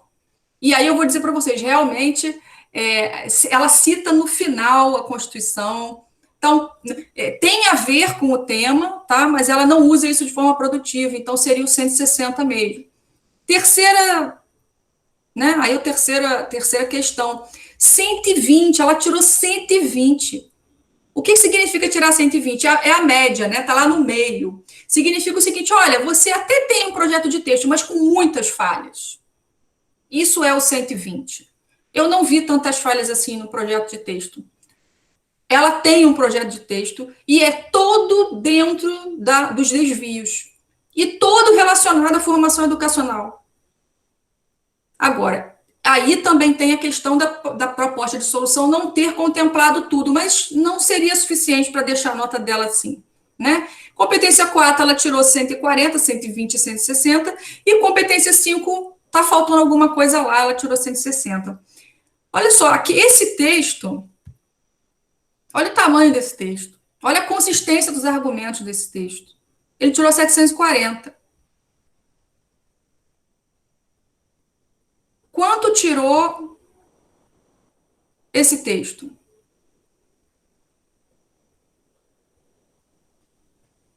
R$740. Tirou 740. Esses dois, tudo bem que são temas diferentes, são anos diferentes, mas os critérios não mudaram tanto assim. Pouca coisa, pouquíssima coisa. Tiraram a mesma coisa. E eu quero que vocês pensem nisso. E aí, meus queridos? Como é que essa avaliação é construída? Né? Não é nada fácil construir critérios de avaliação, é muito difícil. Mas o que é que essa grade de correção está produzindo no que diz respeito ao entendimento que esses jovens têm da capacidade deles de escrever? Daquilo que eles produzem como texto, do seu texto como um evento comunicativo. A gente entende que esse texto e aquele texto merecem a mesma nota? Aquele texto segundo merece tirar o dobro do que o primeiro? São esses questionamentos que eu queria trazer para vocês. Agora, tem uma atividade. Não é isso, Deonice? Me ajuda agora, porque tem uma atividade para vocês. Como é que isso vai acontecer? Então, passa o slide aí para frente. Passa mais uma setinha. O slide, ele volta quando eu... ele vai voltar lá para ele vai voltar, já é aquilo da minha limitação. Mas vai na setinha da frente, vai na setinha da frente, Adriana. Isso. Ele vai fazer o caminho sozinho. Vai, mais uma. Ele vai voltar para o slide mãe. O pai que ele chama. Esse não, esse. Isso. Vai agora, atividade. Mais um. Foi o tema que você falou. Tá, porque entrou ali, né? Aí agora, vai, continua. É que você voltou e não foi setinha para frente. Tô apertando para frente. Vai, agora foi. Agora foi. Isso. Então, quem está no computador pode escanear e, por favor, quem vai colocar aí no chat o link do Forms para responder. Então, queridos, vocês vai aparecer aí para vocês, não sei como. Está aparecendo, já botaram. Por obra e graça da querida Deonice, vai aparecer para vocês um Forms, né, um formulário, vai aparecer um texto. O texto não vai aparecer, vai aparecer depois, né, para a gente aqui o texto. Um texto que eu gostaria que vocês avaliassem. Poxa, Adriana, você vai me pedir para fazer isso, eu não sei avaliar, né? Eu aprendi agora, eu vi isso agora. Então, assim, eu conheço, mas eu não me sinto capaz de avaliar, não tem problema. Né? Isso aqui não é. Ninguém vai olhar, ninguém É vai. só Né? uma brincadeirinha. É só para que vocês se coloquem um pouco no lugar também de quem faz isso. E, ao mesmo tempo, dentro daquilo que eu consegui construir aqui com vocês, que foi muito pouco, eu tenho noção disso, que vocês deem atenção especial para as competências 2 e 3. Esse texto que vocês vão ler aí é sobre o tema. Qual O é o tema tema? é o Desafios para a Formação Educacional de Surdos no Brasil. Isso, então, é sobre esse Está lá último escrito no tema. form já, Isso. o Então, tema e o texto. vocês vão avaliar rapidamente. Vamos nos colocar mesmo na pele de quem corrige. 4 minutos. 4 minutos já é muito, queridos. Não pode passar de 4 minutos. É múltipla escolha e depois é só É somar só e ver se clicar você. aí. Tem o nível e tem a nota, né? É só você clicar. É. Se esse E texto é depois, tangente, no último, colocar a pontuação total que ficou na sua nota. Quando vocês enviarem o formulário, já vai vir o gabarito, se vocês acertaram ou não. isso. Vamos lá? 4 minutinhos. 5. Estou sendo boazinha. 5 minutos.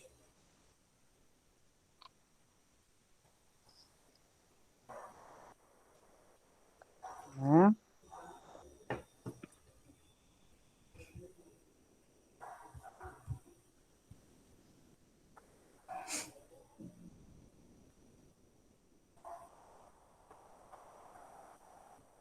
Tinha que ter uma musiquinha.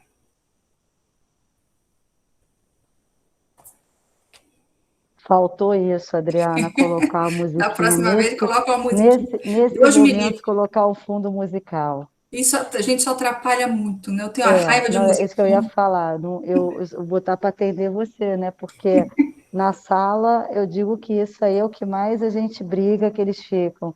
Posso fazer a redação ouvindo música? Não, É. não posso. Mas, Deonice, você é de qual geração, Deonice? Eu nem sei se eu sou, o que que eu sou, Deonice. Eu nem entendo esse negócio de millennium, de não sei o quê. Na nossa Mas na geração, assim, mas eles verdade, conseguem. eles se perdendo, né? Porque se eles dissessem que eles iam ouvir música instrumental, mas não é. É. Aí, Mas quem sabe a música vira um repertório. pós-guerra é ótimo, É. Desirê. Melhor. Gostei disso, Desirê, vou usar isso. Eu sou do pós-guerra. Eu sou do pré-guerra. Ou também pode ser. A gente falando, a gente atrapalha. A baby boomers aí. Muito bom.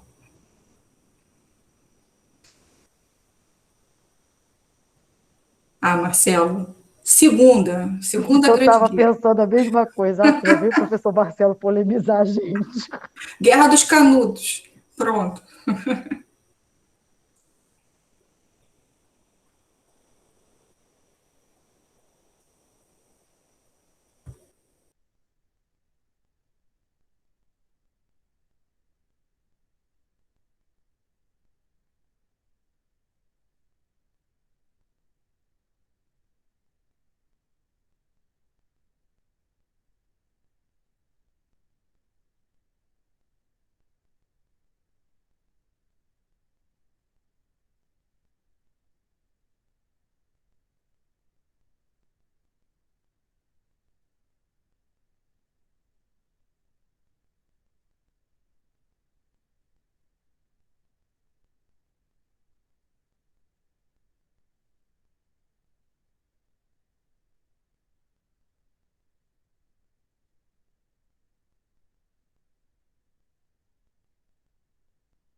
Podemos ir? Tá achando desafiador, Estela? Pois é. Objetivo atingido, né? Isso. Podemos continuar? Que, ó, ainda falta um pouquinho e a gente precisa... É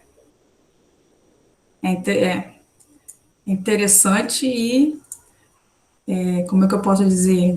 Questionável, né? Vamos lá, então, gente? Talvez vocês não tenham terminado, mas a gente precisa aí continuar. Vamos ver? Vamos ver o texto? E cadê o texto, Deunice? O texto não aparece para mim, não?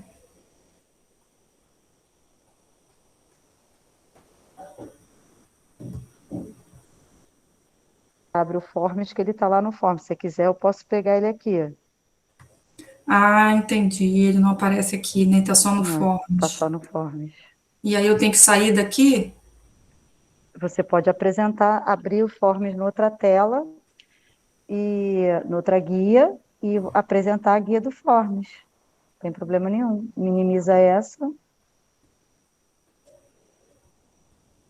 Peguei pesado, a Joyce foi, nossa. Vocês querem que eu apresente o Forms? Ai, Ai, se você ótimo, puder, querida, eu te maravilha. agradeço. Só a apresentação que você está fazendo agora vai sair, mas você consegue Aí colocar depois depois. você volta, Tá, até, tá Adriana. bom. Eu paro aqui? Para, por favor, que eu apresento.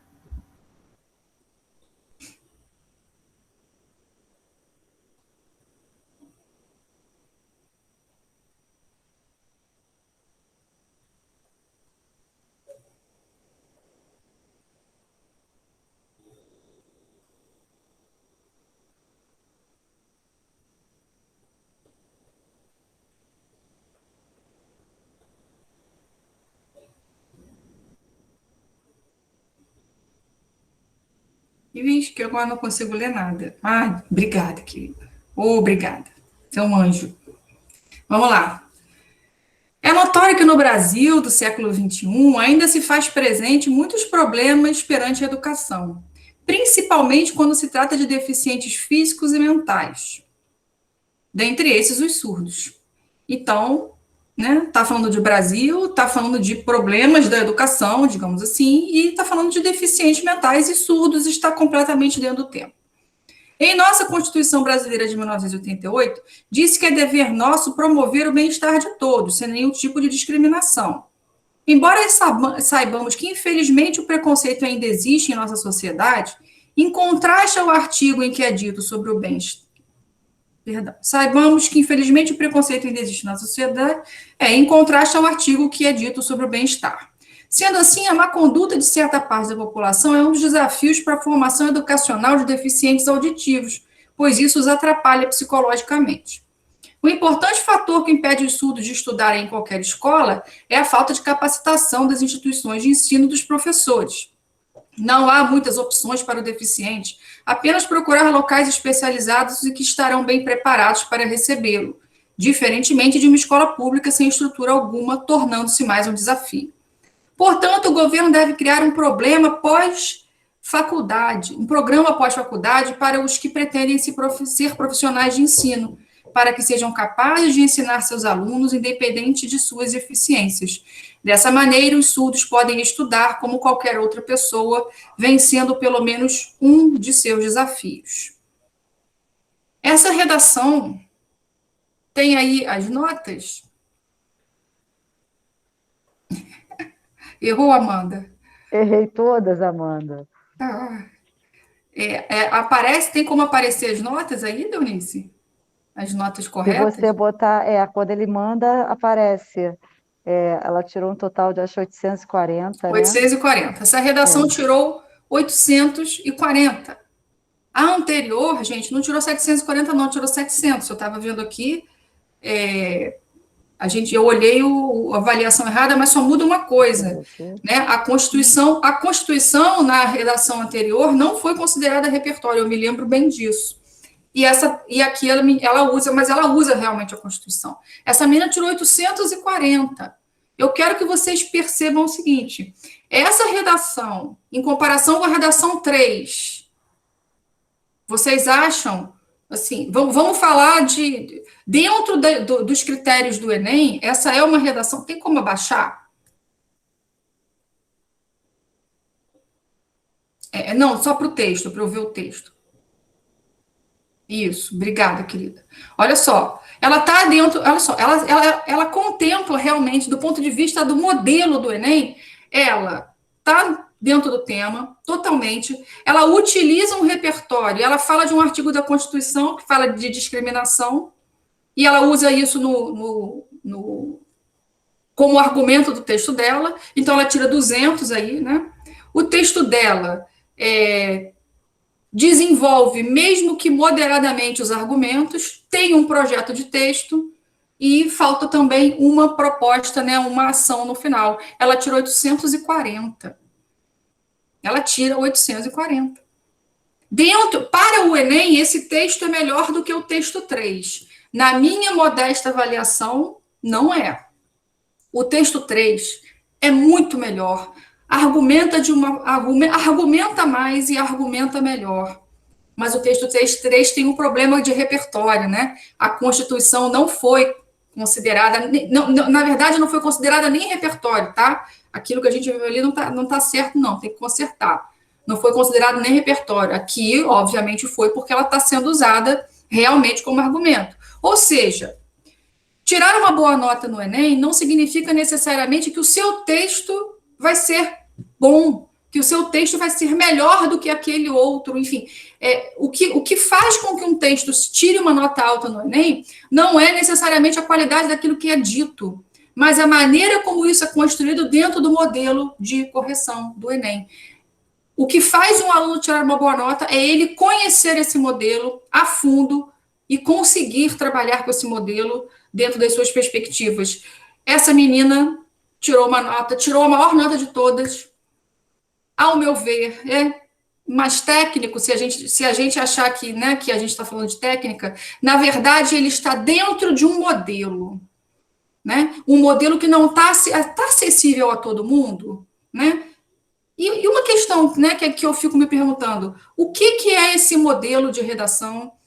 De que maneira isso está dentro das nossas escolas? Modelo excludente, sim, a Adriele tem toda razão. E de que maneira ensinar esse modelo e ensinar a escrever? Aí eu queria voltar para a minha apresentação para terminar.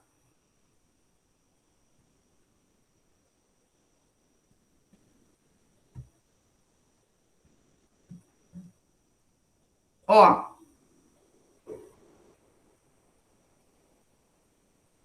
Então, quando a gente fala, né, que o modelo de redação, ele vira currículo nas escolas, né, do ensino, principalmente do ensino médio, a gente pode falar de uma teoria que se chama washback, ou seja, efeitos retroativos. O que são esses efeitos retroativos? Quais são os impactos desses exames, desses testes, dessas avaliações, nos processos educacionais, nas nossas ações pedagógicas, na forma de apreensão por parte dos alunos e nos produtos resultantes do ensino de aprendizagem, né?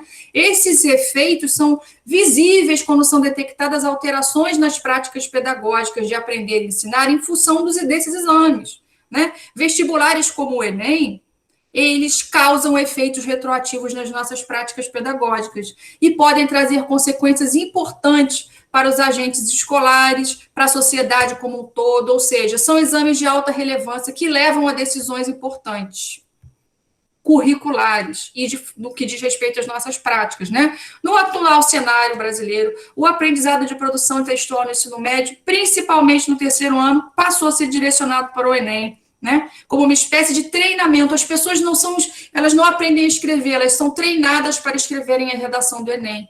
Esse processo, além de ignorar as diretrizes curriculares, né, pelos parâmetros, prevê o trabalho com diferentes gêneros, provoca um estreitamento do currículo escolar, avaliado como um efeito retroativo negativo para o ensino de modo geral. Gravem essa forma, né, essa estrutura, é um efeito retroativo negativo. E aí a gente tem, né, no finalzinho, embora a divulgação desses critérios, muitas pessoas acham, poxa, achei legal divulgar o critério, eu acho legal o aluno saber como ele vai ser avaliado. A UERJ não divulga os seus critérios. Os alunos não sabem como são avaliados. Até alguma coisa pode saber, mas efetivamente não sabem como são avaliados. O Enem não, o Enem faz questão de colocar isso, e muitas pessoas veem isso como algo positivo.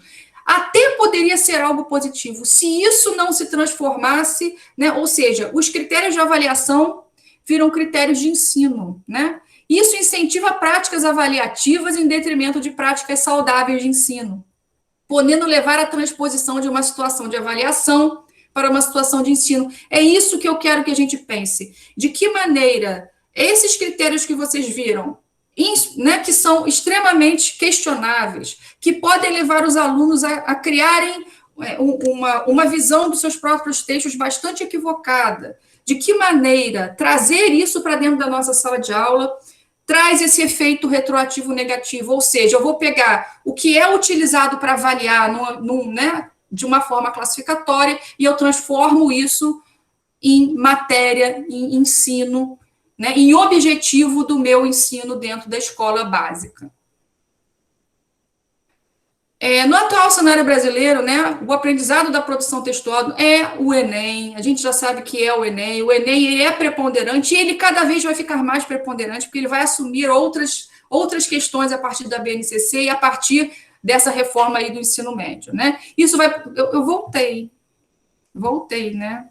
Bota a setinha para frente, isso. Ele vai voltar, eu não consigo me adaptar a isso. Vamos lá. O que sabe quem erra? A Isa falou tão bem da Carolina, e a Isa, né, na tese dela, ela identifica. A Carolina, ela aparece nos livros didáticos como um erro, como um exemplo de erro, né? Aí um texto dela, eu escrevia peças e apresentava aos diretores de circo. Eles respondiam, é pena você ser preta. Esquecendo-se eles que eu adoro a minha pele negra, o meu cabelo rústico. Eu até acho o cabelo do negro mais educado do que o cabelo de branco, porque o cabelo de preto, onde põe, fica, é obediente. E o cabelo de branco é só dar um movimento na cabeça que ele já sai do lugar, é indisciplinado. Se é que existe reencarnações, eu quero voltar sempre preta. E aí a gente pode observar, temos questões a serem discutidas, temos acento, temos a pontuação, temos um erro de ortografia, e que lugar a Carolina ocupa nos bancos escolares, o lugar do erro. E a gente tem aqui o Saramago, né? No ensaio sobre a cegueira. O médico perguntou-lhe, e aí tem uma vírgula e uma letra maiúscula. Nunca lhe tinha acontecido antes, quero dizer, o mesmo de agora, ou parecido, outra vírgula, uma letra maiúscula. Né? Então, a gente tem aqui um paradigma de escrita que, para os padrões da escola básica, deveria ser considerado um problema, um erro, né? Até para a sociedade de forma geral, mas ele é um cânone, né? O Saramago pode escrever assim, a Carolina não. E aí eu quero só mostrar para vocês aqui, indicar a leitura, né? O livro que acabou me levando a pensar nessas questões do erro, né? O que sabe quem erra? Eu acho que essa é uma grande pergunta. E o que é erro dentro da escola? O que aquela menina que tirou 360 sabe? O que a menina que tirou 700 sabe? O que de 740 sabe? Né? E o que significa saber escrever para essa escola que a gente tem aí? Né? É preciso indagar as vozes silenciadas e as vozes amplificadas nos discursos da escola e sobre a escola, interrogar os discursos legitimados sobre a infância, sobre a aprendizagem, sobre o ensino, sobre os usos escolares da linguagem escrita, enfim, gente, sobre os parâmetros de sucesso ou fracasso escolar. É aí que eu queria chegar e eu termino deixando essa pergunta para vocês, né? O que sabe quem erra, o que sabe quem acerta, o que é erro para a escola, o que é fracasso escolar para a escola, e que escola é essa que utiliza um modelo de redação como parâmetro de escrita boa, né? E que aluno que a gente está formando, e que ser humano, e que escritor nós estamos formando quando a gente traz para dentro das nossas salas de aula, única e exclusivamente, um modelo excludente, questionável, de avaliação e de ensino para os nossos alunos. Era isso que eu queria, queridos. Espero ter conseguido, pelo menos, colocar alguma, digamos assim, dúvida, né, atrás da orelhinha de vocês. Era muito isso que eu queria. E olha que a minha responsabilidade aqui é enorme. Marcelo está aqui, gente. Vocês sabem quem é Marcelo. A minha responsabilidade aqui é imensa, viu? Nem fala, Vocês nem têm noção do que é isso, né? Mas, enfim, queridos, o questionamento é esse, que vocês levem para as práticas de vocês, para as salas de aula de vocês, e que a gente possa, dentro das nossas trincheiras, né, que são as nossas salas de aula, romper com isso e mostrar, olha, eu vou te ensinar, você vai ter que ensinar, Adriana, então eu não vou ensinar? Você vai ensinar, mas você não pode ensinar só isso. E você também pode ensinar o que tem por trás disso, né? Que aí você está ensinando o teu aluno a ser crítico. Olha, eu tenho que fazer aquilo, esse modelo é esse. Mas isso não significa tirar 1000 na redação do Enem, não é necessariamente escrever bem, e tirar uma nota baixa na redação do Enem não é necessariamente escrever mal. É isso, meus queridos. Temos aí alguns minutos. Também isso, né, Adriana? Isso, exatamente. Também isso. Professora. Oi. Tudo bem? Deixa eu fazer só uma colocaçãozinha, até para pedir os seus apontamentos. Porque, claro, assim, no final de tudo, aqueles alunos que tiram 1000, eles são tão exaltados que eu acho que isso reforça tanto aquela sensação de fracasso daqueles que não tiram, né? Isso, não tenha dúvida, Débora. E eu não trouxe aqui nenhuma redação nota 1000, a Deonice trouxe, mas a gente não conseguiu ler. Dependendo da redação, Débora, são textos muito, digamos assim, medianos. Né? Eles tiram 1000 porque eles estão dentro do modelo. Dentro da caixinha. Dentro da caixinha, dentro do modelo. Não necessariamente são criativos, são interessantes. Não. Vai ser legal você ler aquele texto. Existem textos muito melhores que você lê e você fala, nossa, esse texto vai tirar 700. Ele não vai passar de 700. Adriana, deixa eu só aqui interromper um pouquinho o seguinte, para a gente continuar. Sim. A minha conexão caiu, embora isso não afete em nada a transmissão, a gravação, mas acontece que eu perco as mensagens anteriores do chat. Elas ficam gravadas quando eu vou lá salvar depois no dia seguinte, compartilhar, elas estão lá. E eu vi que tinha uma questão da Desirê, que eu não sei responder, se ela, com esses novos procedimentos do MEC, conseguiria enxergar o espelho da nota. Ela disse o espelho da nota. Eu acho que ela quis dizer, enfim, o que ela ganhou em cada competência. Consegue, né? Sim, consegue sim. Lá no site do INEP, tem lá todas as notas das competências e o espelho da redação. Ela botou aqui, eu tentei e encontrei. A Amanda também faz uma questão, pede que você recoloque. Disse, não entendi essa questão do Saramago e da Carolina. Pode explanar novamente, por favor? Sim. Eu tentei trazer para vocês uma... Parabéns, Desirê. Eu tentei trazer para vocês a questão o que é erro, né? Quem escreve bem? Na verdade, o valor que a gente atribui a essa escrita também está muito associado a questões que estão fora dos parâmetros da própria língua, né? E a Carolina, a Isa bem trouxe a Carolina, mas ela não chegou a falar disso, né? A Carolina, ela aparece em livros didáticos como um exemplo de erro. E eu quero que a gente pense nisso. O que é erro? O que é escrever bem? Obviamente, Saramago escreve muito bem, mas, obviamente, Carolina também escreve muito bem. Né? Então, quando a gente pensa em redação do Enem, eu acho que essa pergunta está sempre assim, me pegando, né? Me questionando. Eu fico sempre isso sempre me atravessa, né? Poxa, que redação ruim, e vai tirar 800. E, às vezes, eu pego redações brilhantes que tangenciaram e vão tirar 500. Que critério é esse? O que é escrever bem? Né? Escrever bem é escrever dentro do modelo. Infelizmente, o nosso repositório, o Panteon, está com problema, está me atrapalhando bastante. Nós estamos fazendo uma pesquisa, todo o material está lá, eu não consigo acessar. Mas, quando ele voltar, tem lá um livro que eu escrevi, que reúne, né, dados de pesquisa, toda ela muito alimentada pela experiência que eu tive com o vestibular da UFRJ, chama-se A Prova de Redação e o acesso ao FRJ. Mas, assim, eu queria compartilhar assim, várias das colocações que você fez, não é? São, obviamente, coisas com as quais eu concordo, mas um aspecto interessante dessa correção em larga escala é porque você precisa produzir elementos confiáveis, tanto para o avaliador quanto para o avaliado. Então, não é justo, o jogo não é justo, a avaliação não é justa se a pessoa não souber como ela está sendo avaliada.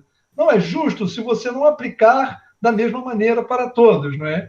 Então, cria-se uma justiça que gera um contrassenso, porque como a escrita tem uma característica pessoal e a gente quer justamente, por mais que você esteja tratando de uma escrita para compartilhamento de ideias e argumentos, ela tem uma singularidade. Essa individualidade, ela se apaga. Quanto mais ela aparece, mais chance ela tem de prejudicar a nota, né? Então, uma pessoa Sim. que efetivamente fez a fórmula. Então, assim, lá nas nossas conversas, muitas nas noites de vestibular, principalmente quando a gente voltava, né, 10 horas da noite, depois de ter corrigido 200 mil provas e cabeça a mil.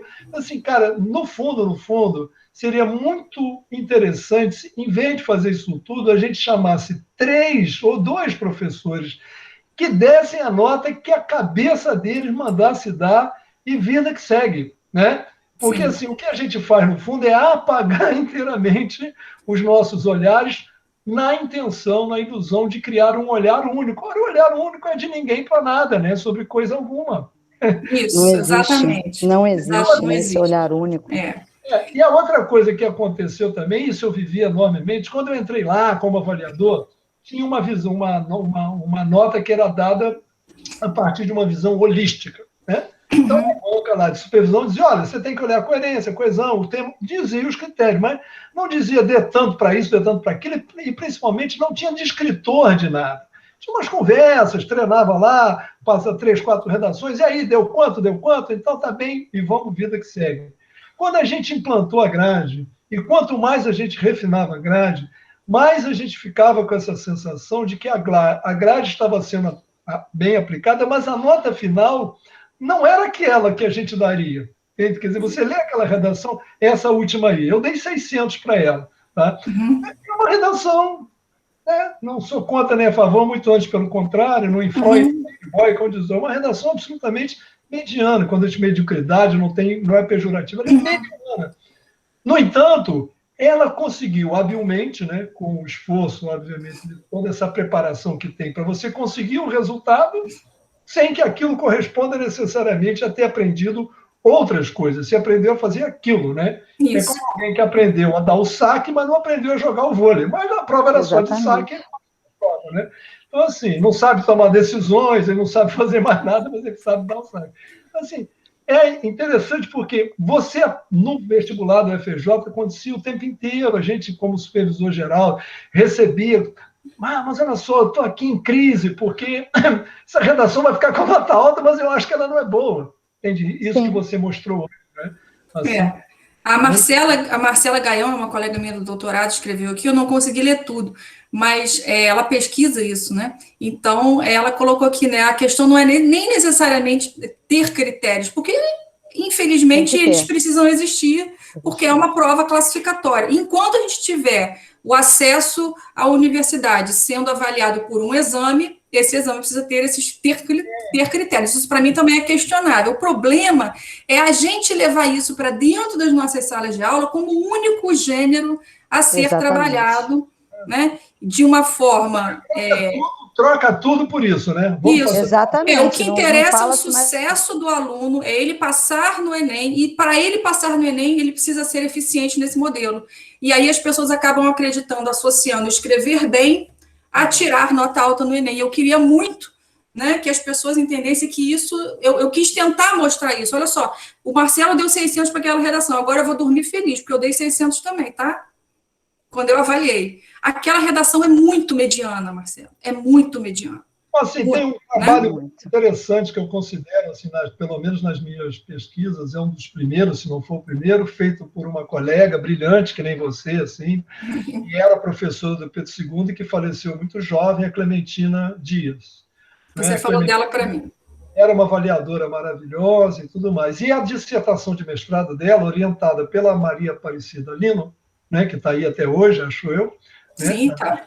Curso e tal, ela está lá na Letras em papel, eu acho que isso não deve existir digitalmente, né?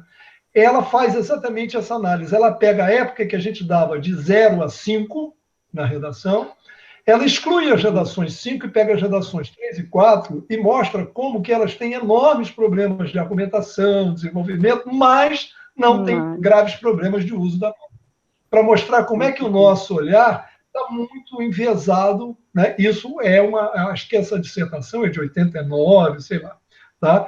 Não tinha ainda, eu acredito que hoje a gente possa ter outra coisa. Sim. Mas o que eu digo assim, a gente bate o olho, porque esse fenômeno também é observável. O cara batia o olho, principalmente o mais antigo, e dizia, isso aqui é 6, como é que eu vou distribuir? Isso aqui é 8, como é que eu vou distribuir? E não necessariamente ele aplicava a grade. E aí, a partir de um dado momento, introduziu-se uma coisa perversa, porque a nota que ele dava era multiplicada por um fator de peso.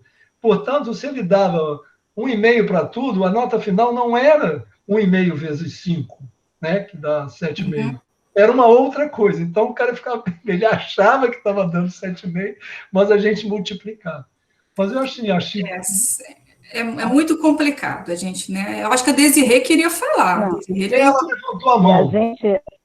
E a gente que trabalha assim, vive esse grande paradoxo, né? Uma hora a gente não acredita, né? Na verdade, a gente questiona, a gente precisa trabalhar para que esse aluno atenda ao quesito do Enem, né? Mesmo a gente tendo as nossas questões. Eu fico muito cavalheiro para falar disso, porque eu fui essa professora durante muitos anos, né? Que também corri atrás de colocar os meus alunos dentro desse formato. E a gente vai aprendendo, e a gente vai entendendo, e a gente vai mudando, né? Vai lá, Desirê. Vai lá, Desirê. Boa noite a todos, obrigado pela aula, pelo curso maravilhoso. Eu me lembrei de uma história que eu quero compartilhar, porque ela é muito engraçada, e ela foi muito interessante como divisor de águas para alguns colegas que entraram junto comigo no IFIX. Tinha um professor canônico e que só ele dava disciplina de ética. Até hoje é uma cadeira que não tem muitos interessados lá no IFIX. E ele era muito temido porque ninguém conhecia as ferramentas de avaliação que ele usava. E o pessoal conversava assim, pelos corredores, dizendo que ele jogava todas as provas para o alto, as que caíssem no tapete eram 7, as que caíssem fora do tapete eram 5. E aí um dia, talvez por ouvir esses comentários, ele fez um exercício, né? Que era escrever, ele entregou a folha de papel ao maço, escreveu o porquê que aquela cadeira não está ali. E aí ele contou que um aluno uma vez entregou a folha em branco. E ele perguntou, você desistiu? Não vai fazer? Aí o aluno perguntou, mas qual era a atividade? Aí ele, argumentar que essa cadeira não está aqui. Aí ele, então, toma, que cadeira? E ele contou que foi o único aluno que ganhou 10 na disciplina dele. E isso foi muito legal, porque permitiu muitos trabalhos interessantes, e pessoas que não tinham a ética como uma das cadeiras de maior interesse, acabaram preferindo essa disciplina, gostando de fazer essa disciplina, porque se sentiram livres para poder escrever sem ter que seguir nenhum critério depois desse caos que o Carneiro contou para a gente. Eu conheço muitos professores que tinham essa estratégia, tá? De jogar a prova para o alto, que caísse na mesa era 8, que caísse na cadeira era 7, que caísse no chão era 6. Eu já ouvi muito falar disso. Acho que todo mundo já ouviu, né, gente? E é isso. A Marcela fala aqui novamente, né? Não tem, principalmente na escola pública, né? Instrumentalizar o aluno da escola pública com essas ferramentas também oferecer uma oportunidade de acesso a essas pessoas, e eu não tenho a menor dúvida disso, Marcelo. Não tenho. E é o nosso dilema, né? A gente vive eternamente esse dilema. E é uma questão que precisa estar no chão da escola, que precisa ser discutida. A gente está prestes a uma mudança imensa, cavalar, no que diz respeito ao ensino médio. É algo até que eu acho que a gente tinha que discutir mesmo, né? Quais são as consequências da reforma do ensino médio para a formação dos nossos alunos. Isso vai ter consequências na universidade. Vai chegar aí o material das editoras, né, que vai estar, que está direcionado para a formação do professor, para que ele consiga trabalhar com as competências e habilidades da BNCC. Esses livros didáticos que estão chegando aí, gente, vai mudar e vai mudar muito. Né? A vai reverberar para todos os segmentos. Não tem como. Que o problema não é necessariamente vai reverberar. Mas o poder que o exame ganhou de ditar, e você, Adriana, Deonice, falaram bastante durante a aula, mas assim, isso é uma coisa estrutural, como está na moda dizer hoje, estrutural da constituição da educação formal no Brasil, desde Dom João VI, desde a criação dos chamados exames preparatórios, né, que o governo se coloca o governo central, o Estado, se coloca nesse lugar. Eu vou controlar quem entra na universidade, eu vou controlar quem faz o curso superior.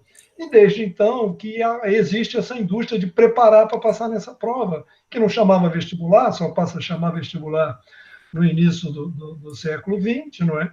Mas já eram os exames preparatórios. O aluno do Pedro II não precisava, né?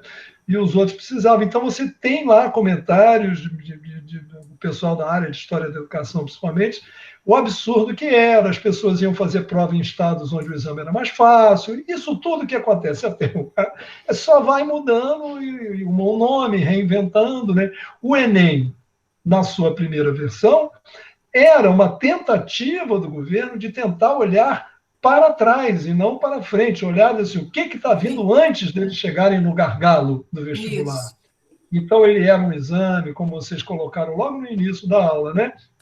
Ele era um exame para você avaliar, ele estava conjugado com uma política de incentivo à implantação dos parâmetros curriculares nacionais, então ele tentava ver até que ponto aquilo estava sendo desenvolvido, para fazer intervenções de apoio à política das secretarias, dos estados e dos municípios. Bom, você não está indo bem.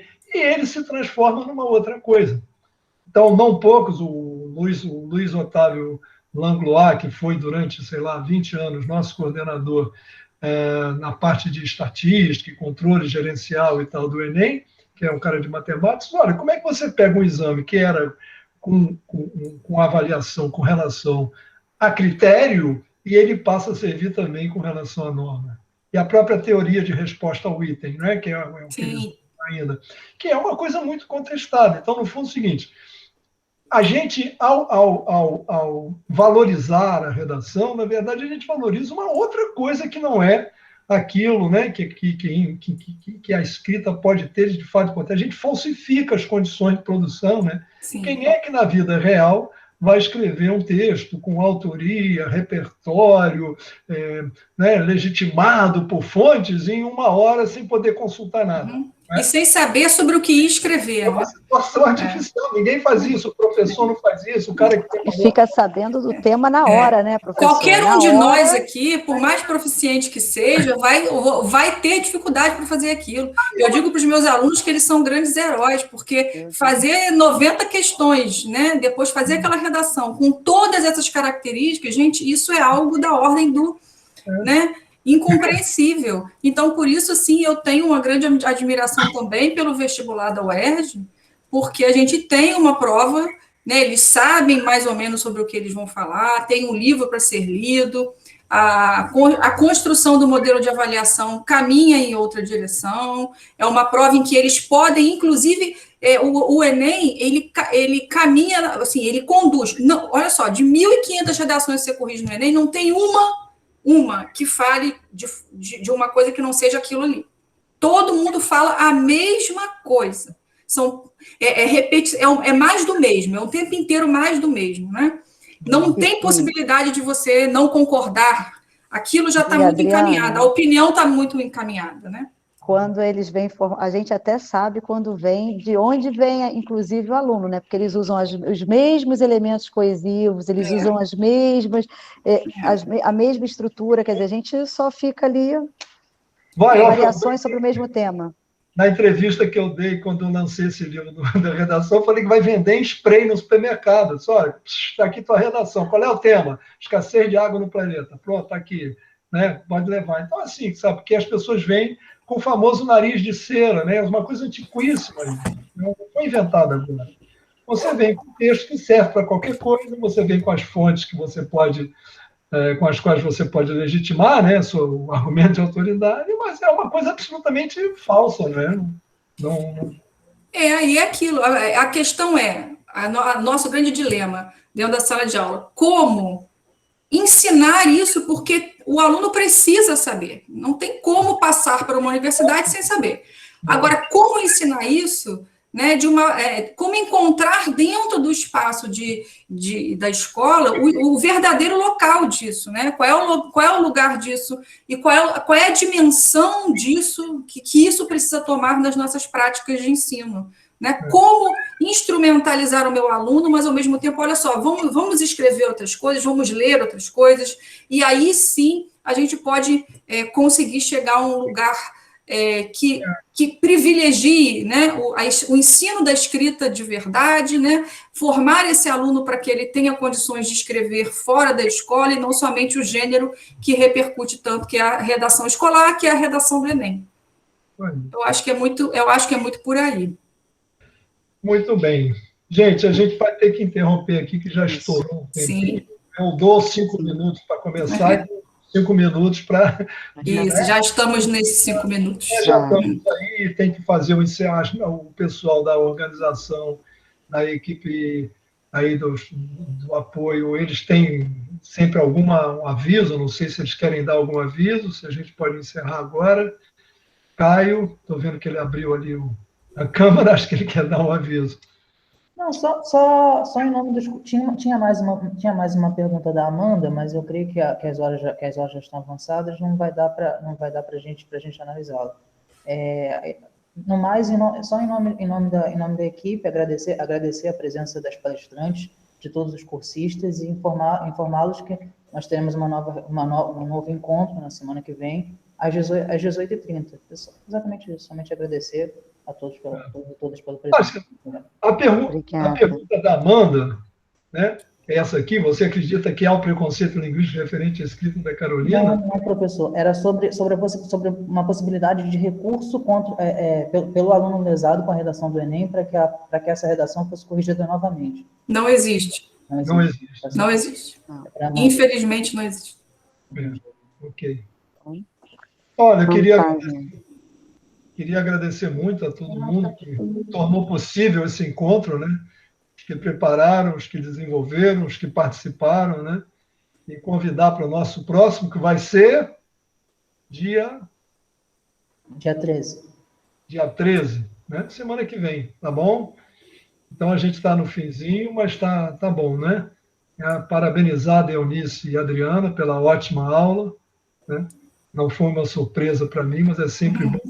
O Miele disse que ele produziu e conviveu anos com a Elis Regina, mas ele nunca se acostumava com o talento dela, ele sempre ficava surpreso quando ela começava a cantar.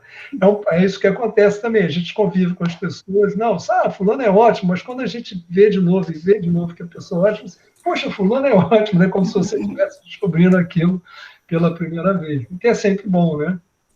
Então, parabéns. Eu que agradeço pela oportunidade de estar de novo aqui com essa família gráfica que sempre me acolheu tão bem, e quero em breve poder voltar às nossas reuniões, porque isso me faz muita falta. Muito obrigada a todos aí, obrigada, Caio, obrigada, pelo apoio. Gente, deu tempo. Obrigada, Deus, pela parceria. Eu corri no início para dar tempo. Foi bastante corrido, porque tinha muita coisa. Muita coisa, mas a gente tinha que ser para dar tempo, mas foi ótimo. Obrigada, gente, mais uma vez. Vou interromper agora a gravação. Obrigada, então. Boa noite.